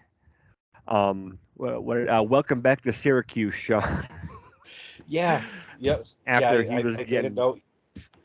Yeah, this was post Syracuse. Uh, yeah, he was kind of being pummeled, and then Vince jumped right in. He's like, there were 9 thugs who beat Sean outside. He yeah. was not going to let that stand. And again, I could hear the disapproval from Vince's glare that had to have been going towards Perfect. Oh yeah. There was a funny spot where Sean spanks Cornette with the tennis racket. That was kind of I, fun. yes. Owen, I always loved his overhead belly to belly suplex. He does that here. It's really nice. I was, and I'm sure you probably don't have the answer, but I just had to make a note of it. Why in the fuck does Shane's uh, Have an singlet exclamation point. have a giant exclamation point on the back of That's a good question. it? Because I did notice that too. And That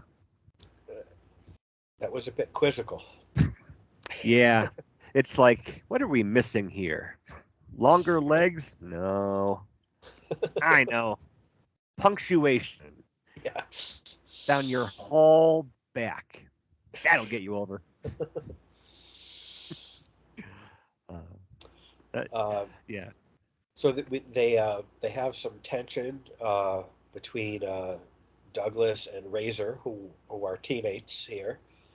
Um, Well, and not too long ago, when Sean forfeited the IC title, it yeah, went to Dean, who then immediately lost it to Racer, who is the yeah, reigning champion at this time, too. yeah.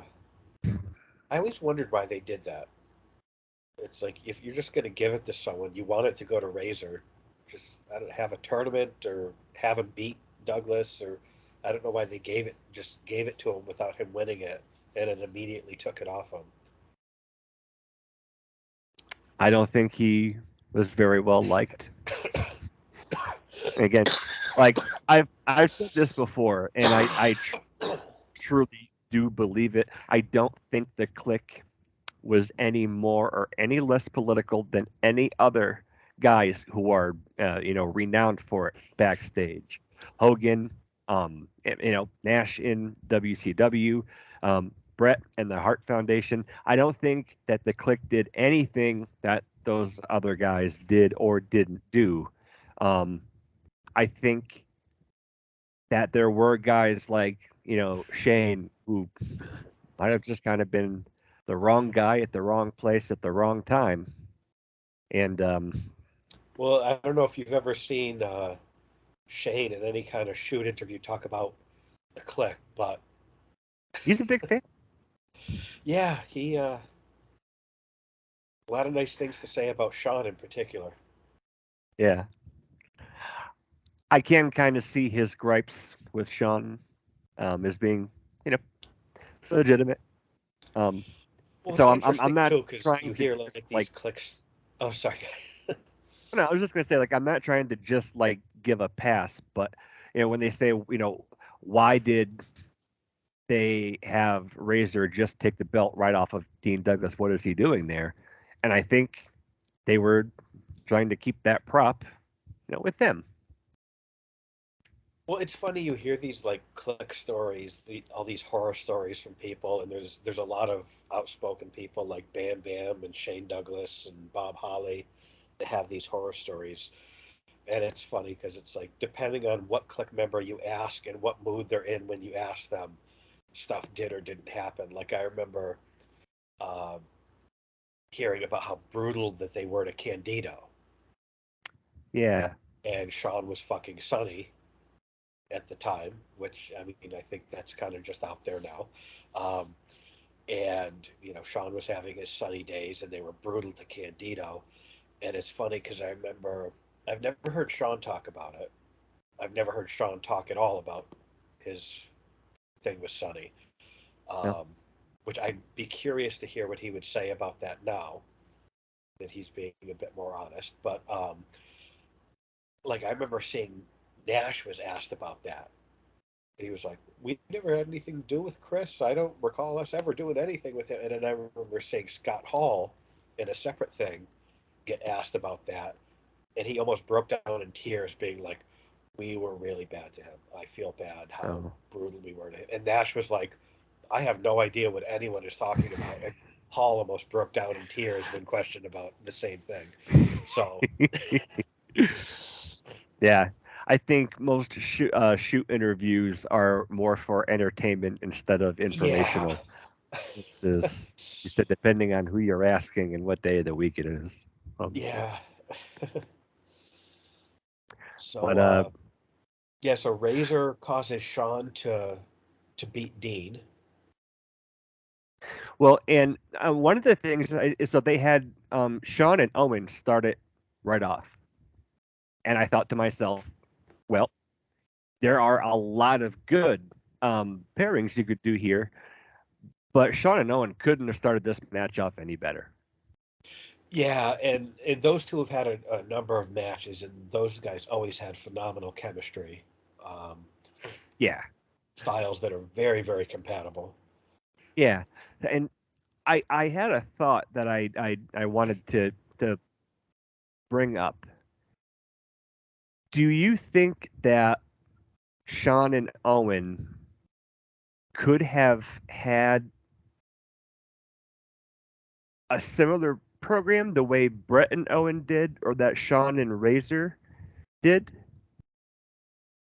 Because I don't remember them being programmed together. Then the odd match here or there, and so Yeah, I mean, I I think mean, when Sean was champ, Owen might have challenged him maybe on like a Raw or something. I do remember seeing, they did cross paths here and there, but nothing significant.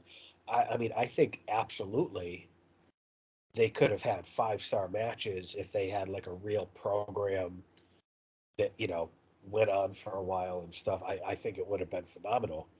Every bit as good as what Owen did with Brett. yeah. And I And think so their is that styles are a lot more similar. They could have athletically torn it up, but I think that like they just kind of cooled down on Owen. Like he wasn't really featured as a top guy. He was like an upper mid card guy. I mean, I know shortly after this they do the thing where Owen hits Sean with the Insiguri and Sean has the concussion angle. I think that's yeah. shortly after this. And I I think don't it's very remember. shortly after this, actually. Yeah, and I So they don't did cross remember. paths and always had good matches, but I don't recall them ever having like a lengthy, significant program, which I think they really missed the boat on. Yeah, well, and I don't remember them ever having like a blow off match because of the Insiguri um, concussion storyline either. Like Yeah, maybe they had a match at like an in your house or something, but I don't remember anything significant coming from that. I think that was kind of more to maybe bolster Sean's babyface turn, or like that's just what they used it for. Yeah, I mean that is interesting too, because it's like we're pushing Sean. He's main eventing WrestleMania in a few months. He's gonna be the guy. So normally, someone in that position, it's like, okay, put the cape on him. He's fucking Superman. But they're talking about Syracuse, and then Owen gives him a concussion with a kick. And the way they did that angle was fantastic. Um, Yeah, but it is interesting where it's like, Vince doesn't like his top guy to be anything other than a superhero, and Sean's getting his ass kicked by Marines and then getting concussions. It is a little bit strange that this is what's happening as you're building him up to be the next guy. yeah. And from what I understand, by this point, they had already been mostly decided that, this is his path to the boyhood dream coming true. Um, Yeah, because that's only 4 months from now, I think, yeah, from the show we're yeah. covering. And so I know um, they, like you said, I guess it depends on which person you're asking on what day of the week. But I, I was just watching those two, and it's like, there's a dream feud that we never got that would have been every bit as great as the Sean and Razor's program lasted for a while. Brett and Owen are brothers, so they could pull that out of a hat all day long, and it would have been great. And so I was just thinking, like, that could have been something great. And now that I think about it, I think towards the end of like the Hart Foundation days, when they were feuding with DX, I think there might have been something with Owen and Sean, but again, nothing significant that I can think of. But I don't think. I mean, I think the problem is that like Owen was never featured as someone on the level as Sean. And I think had they featured him as being on the same level and like a legitimate threat to, I mean, he would have been a perfect opponent for Sean as a title contender that they Yeah. could have done something with for maybe a pay per view or two. Um, but I don't think Owen at this point was really featured as being on that level. Do you think that he was looked at maybe the same way Bulldog was? Like they were talking at the beginning of this, Brett and Diesel, whoever goes here, Bulldog is the next hurdle for the champion to, um, go over. And Yeah. the only time I can really remember Owen being in that picture was with Brett's earlier title runs. Yeah, I mean, I think it's one of those like, okay, Owen's a guy you can get a good match out of him, you know, Yeah. maybe on a Raw or whatever, but like he wasn't really featured as like a real credible threat. And I think with Sean as champ, they missed out on something that could have been really special. Yeah. And again, kind of talking about it and looking back, whenever Owen was involved with like a main event pay per view or something, even when he did get title shots, it really was kind of more built around um, not wanting him or him not wanting to be a world champion, but him wanting to go over Brett or some other Yeah. storyline that was just kind of intertwined with someone else. But yeah, just watching those two, and there were very few parts of this match that, like, I took a whole bunch of notes, but there was still so much to where I was just watching it, and it was kind of like in the moment, and it's like, oh yeah, I have to keep track of this stuff and talk about it with Tim, but you know, so many parts of this match were just a treat. They really were. Yeah. Um, So after Sean beats Dean, then we get Sean and Razor, and they get the big face off after having the two legendary ladder matches. And I just love both those guys' facials as they're sort of like, okay, we're doing this, like it's gonna be us again. Um, the crowd was really getting into them Crowd was too. They into were, it. Yeah, their facials were great here. yeah, they had the Um, crowd in the palm of their hand. That was great. yeah, and then Sean ends up getting razor's edged, and Ahmed comes in for the save. 20 minutes too early.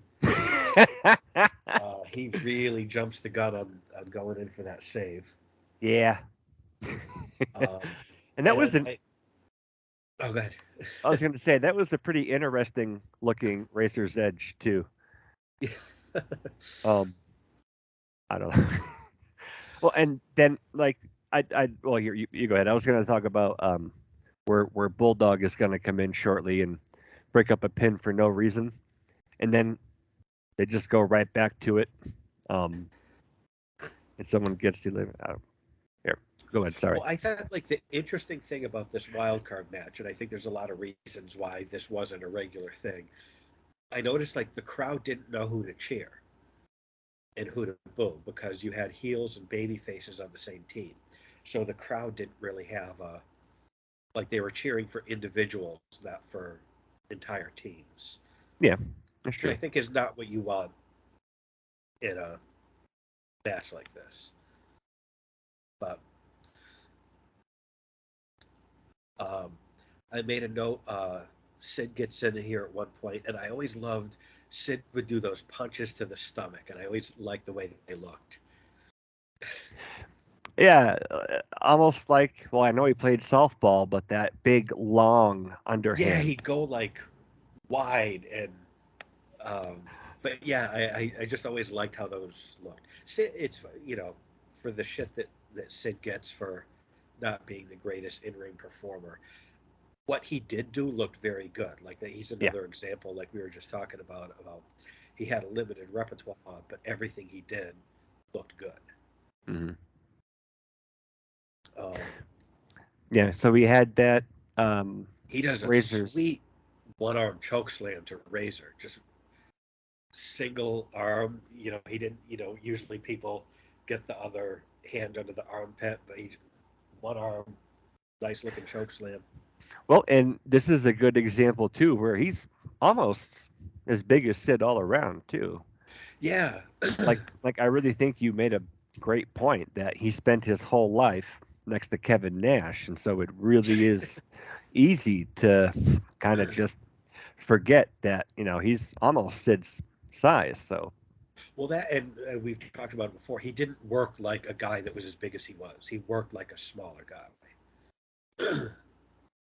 um, but yeah, I mean, he's comparable in size to Sid. Um, so then Sid holds Razor for Sweet Chin Music. Um, I wonder how this is going to turn out. I know, man. They weren't even trying on this one. They did that so many times with Diesel, with Sid, with they did it with everyone. So of course, Razor moves, Sean kicks Sid. Sean gives zero fucks that he just kicked Sid instead of Razor. Yep. No fucks given from Sean. Nope. And then I made a note what you referred to earlier, the very weird bulldog interference that doesn't prevent Razor from pinning Sid. Yep. And then he gets out and then he pins him. Yeah.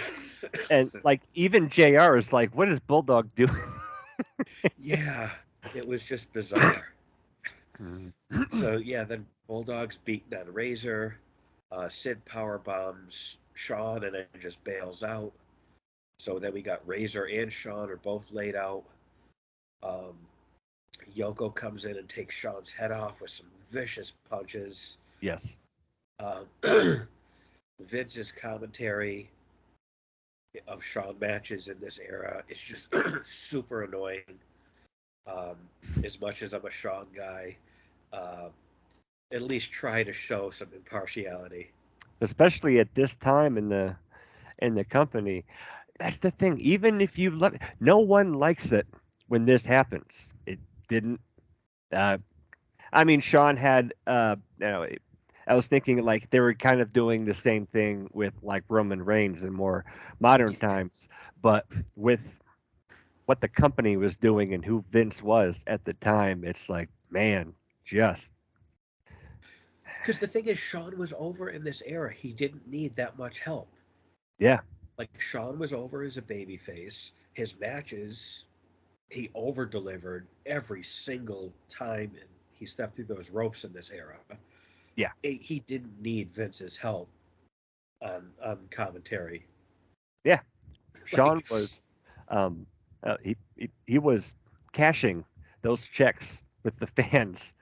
Like you said, he would get in there, perform, and he was almost flawless, no matter who he was with every time. Um, yeah, there, I did notice when Sean was in there with Yoko, um, those leg drops were pretty brutal, and yeah. I thought about it. Jr. said he was like 641 pounds, and I think he probably wasn't exaggerating. I wouldn't, if I was Sean, I wouldn't have trusted him to give me a bonsai drop that wouldn't murder me, and he didn't. But the thing is, I've never heard of anyone Yeah, being hurt by Yoko. Anyone that I've heard, it's like he was like the safest guy, no matter yeah, how big he got. yeah, He was super safe. So I mean, credit to him for that because a guy yeah, that size, especially when his weight started getting really out of control and he was getting blown up really fast, which is the next note I have. Um, yeah. I still never heard of him hurting anyone. No, not Um, one person. But I was just looking at like the physics of Yoko's bottom half yeah, and Sean down there, and I didn't mean that as like throwing shade on Yoko's thing. And he didn't give him a bonsai drop, but I thought about that, and it's like I don't know that you could you know that you could protect if you're Yokozuna. Can you really protect that guy? Or are you just going to cave his chest in? And so he was. yeah, I think I was just trying to draw attention to the fact that wow, is he big?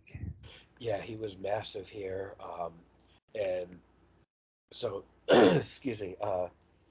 Yeah, my next note is Yoko is clearly blown up, and he is not even trying with that claw hold anymore. Yeah, no, Like he just might as well just gently rest his hand on Sean's shoulder. He's not even trying to make it look like a hold. Sean does a good job of starting to sell it though, to kind of get the crowd into it, so Yoko could have a breather. But yeah, I had a Yeah, Sean is doing all the work there. yeah, and you know again, we always talk about like a newfound appreciation for Yoko's work and everything, but man, this was he was big. Yeah, and that's you're blown up if you can't even sell applying a claw hold with force. Like I've tapped people on the shoulder with more force than he applied that hold to Sean. Um, I did make a note here. I don't know if you noticed that there was a woman in the crowd who apparently had a sign that she wants the boy Oh, toy. yep. That got on TV a couple times. Yeah, so I just had to make a note of that lady wants the boy toy. Yep. Uh, and then Ahmed beats Owen with the Pearl River Plunge, which they did not call it that here. JR called it the Tiger Bomb, which is what it is. It was a very popular move in Japan, but they rebranded it the Pearl River Plunge, but I guess they had not done it yet at this point. Wasn't the Tiger Bomb instead of dropping down? Didn't they drop on their knees, or was it into like a sit down? It could be done. I mean, you could deliver it standing up. You could drop to your knees, or you could drop to your ass. What makes it the Tiger Bomb is basically that you do it from a double underhook position instead Okay, of reaching around their waist gotcha, to do it. That's what makes it the Tiger Bomb is you get them up from the double underhook. But gotcha. yeah, you could do it a number of different ways. A lot of cruiserweights use that in Japan and stuff, but um, so yeah, then Ahmed. So yeah, he beats Owen with the Pearl River Plunge. He spinebusters Razor, um, and then he poses long enough for Razor to recover and hit the Razor's edge. Yeah, and then he gets up on the ring or on the turnbuckle, turns his back. It was that was pretty telegraphed. Uh, that looked like shit. that was just his inexperience showing. Yeah, You know, I'm yeah, sure. yeah. A better wrestler could have made that work, but I mean, it it was seemed like unnatural. it sure did. I mean, it was like Austin's schoolboy on Owen at SummerSlam was more believable than that. Yeah, and Austin That- had a better excuse for it to look like shit. Than, yeah, yeah. Um, so then DiBiase, Sid, and the Kid come to the ring. Uh, they distract Razor, and Bulldog pins Razor with the running power slam. So Razor's out, and then so we have Yoko on his own against Sean, Bulldog, and Ahmed, 3-on-1. Um, Yoko is a former World Wrestling Federation champion a couple times over. So, yeah. Um, um, Ahmed, I'm sorry, he did not slam Yokozuna. no, no, he did not. Yeah, like I know they're putting him over, and that was still impressive. I mean, full credit. That guy was, built like a bull. But Well, in Ahmed's defense, Yoko was a different shape than he was. His dimensions were far more different here than they were when Lex did it. very, very true. That's the thing. Not only just the weight, but just the depth of Yoko's torso. I would imagine, Yeah, even if you were strong enough to handle that weight. Uh, and each one of his legs was like a whole tag team in each one. yeah, at this point, I don't know that anyone could have done that to Yoko smoothly, just because of just Yeah. his dimensions at this point in his career. Yep. Um, yeah, prior to that, Yoko misses the bonsai drop on Sean. Yoko was just blown sky high, and then Ahmed, hits the slam on Yoko. Bulldog breaks up his own teammates' count for Yeah. some reason. Um, Bulldog and Alundra Blaze must have been sharing something prior to their matches that just made them not present. Ahmed does a warrior splash, Yeah. pin Yoko, and then does a funny, like, guttural, high pitched shriek on the way down for the splash. I had to rewind it just to hear it again. Yep. Uh, He was excited, like in the moment. that was a strange noise coming out of his body on the way down on that splash. Yes, it was.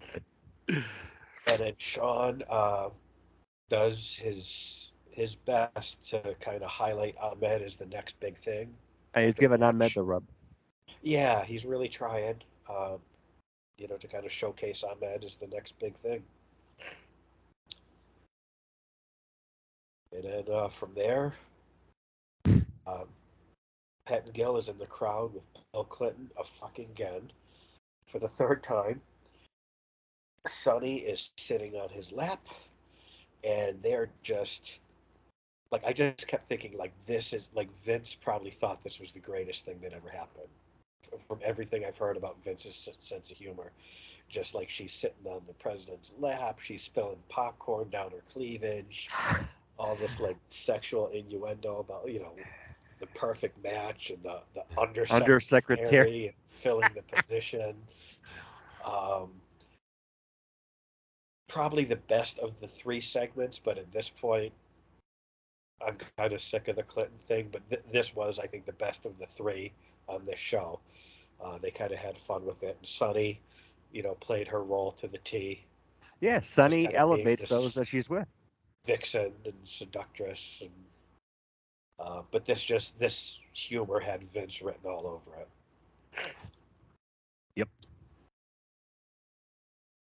And that was then after that we go into the promos that would lead up to Brett and Diesel that we covered last week.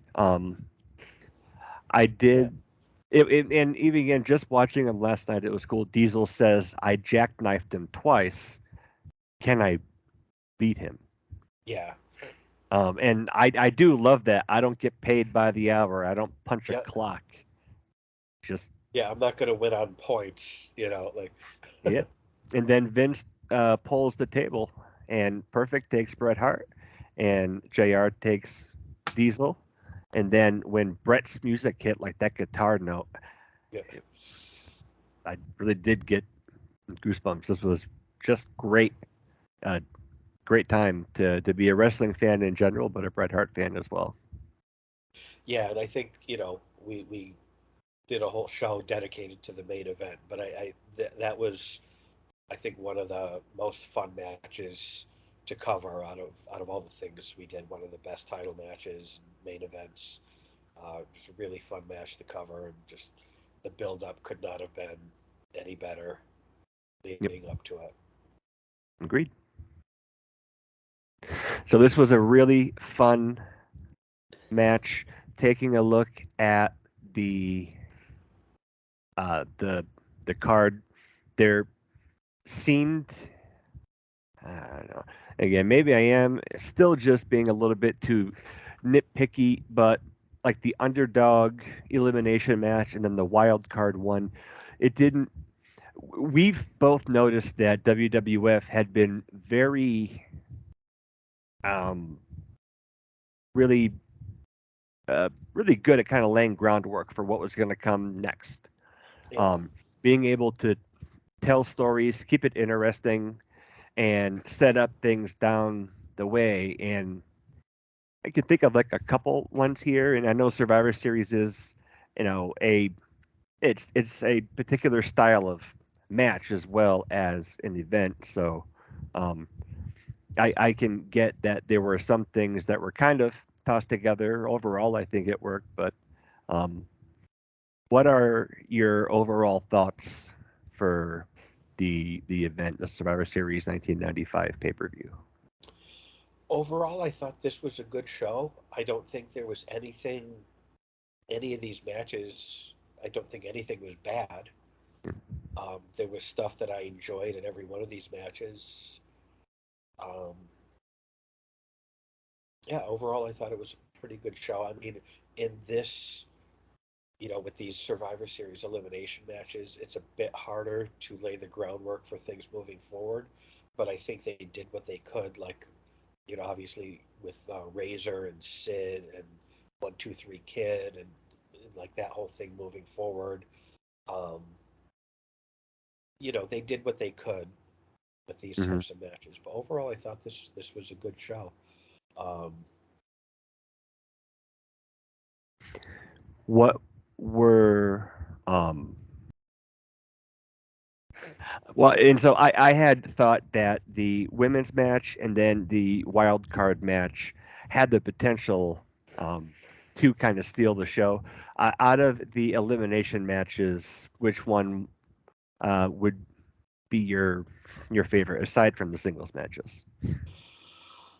um, I mean, the thing is, there was a lot of stuff that I liked about all of these. I think overall, I would probably have to go. I would probably rank probably the women's match. I think just because of how groundbreaking what they were doing was at this time. Um, I think I'd have to go with that one. I mean, obviously, my match of the night would be the main event with Brett and Diesel, but I think apart from that, I'd have to go with the women's match.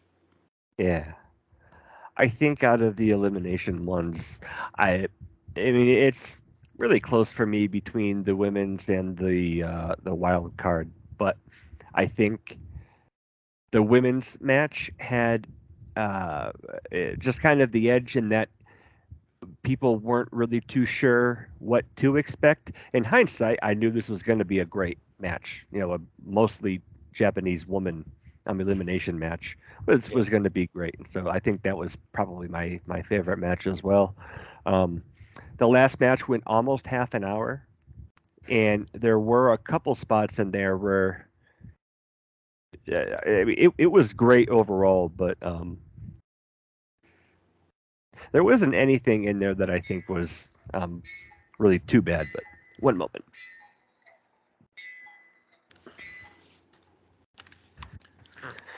All right. So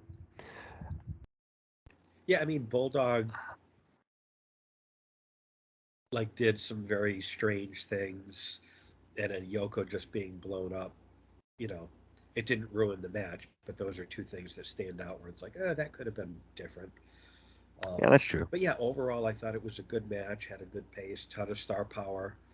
I do think that the wild card thing where you have heels and baby faces on the same team did make it maybe a bit confusing to fans since Yeah, they're cheering individuals, not like we like this team and don't like that team.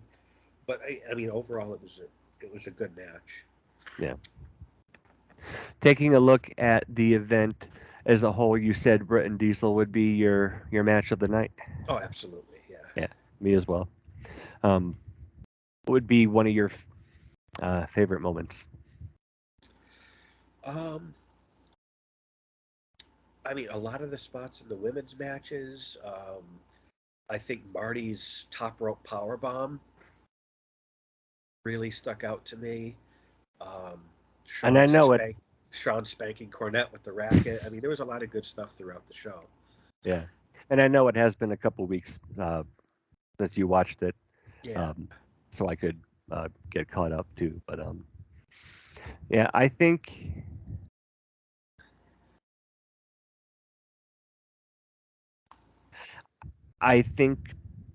taking a look at the event um, as a whole, the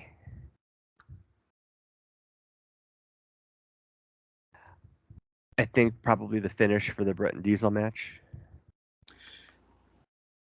yeah. I mean, if we're including that, then Yeah, um, yeah, that was phenomenal.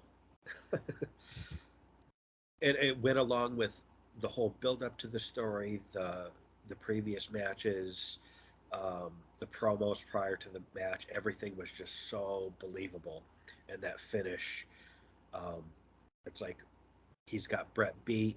He shows sympathy. Brett catches him just for a second, just yeah, for 3 seconds. You know, yeah. that's how a dude would react Yep. if he were Kevin Nash. So um, yeah, that was a phenomenal finish there. All right. Any closing thoughts? No, it was a fun show. Yeah. Enjoyed it. All right.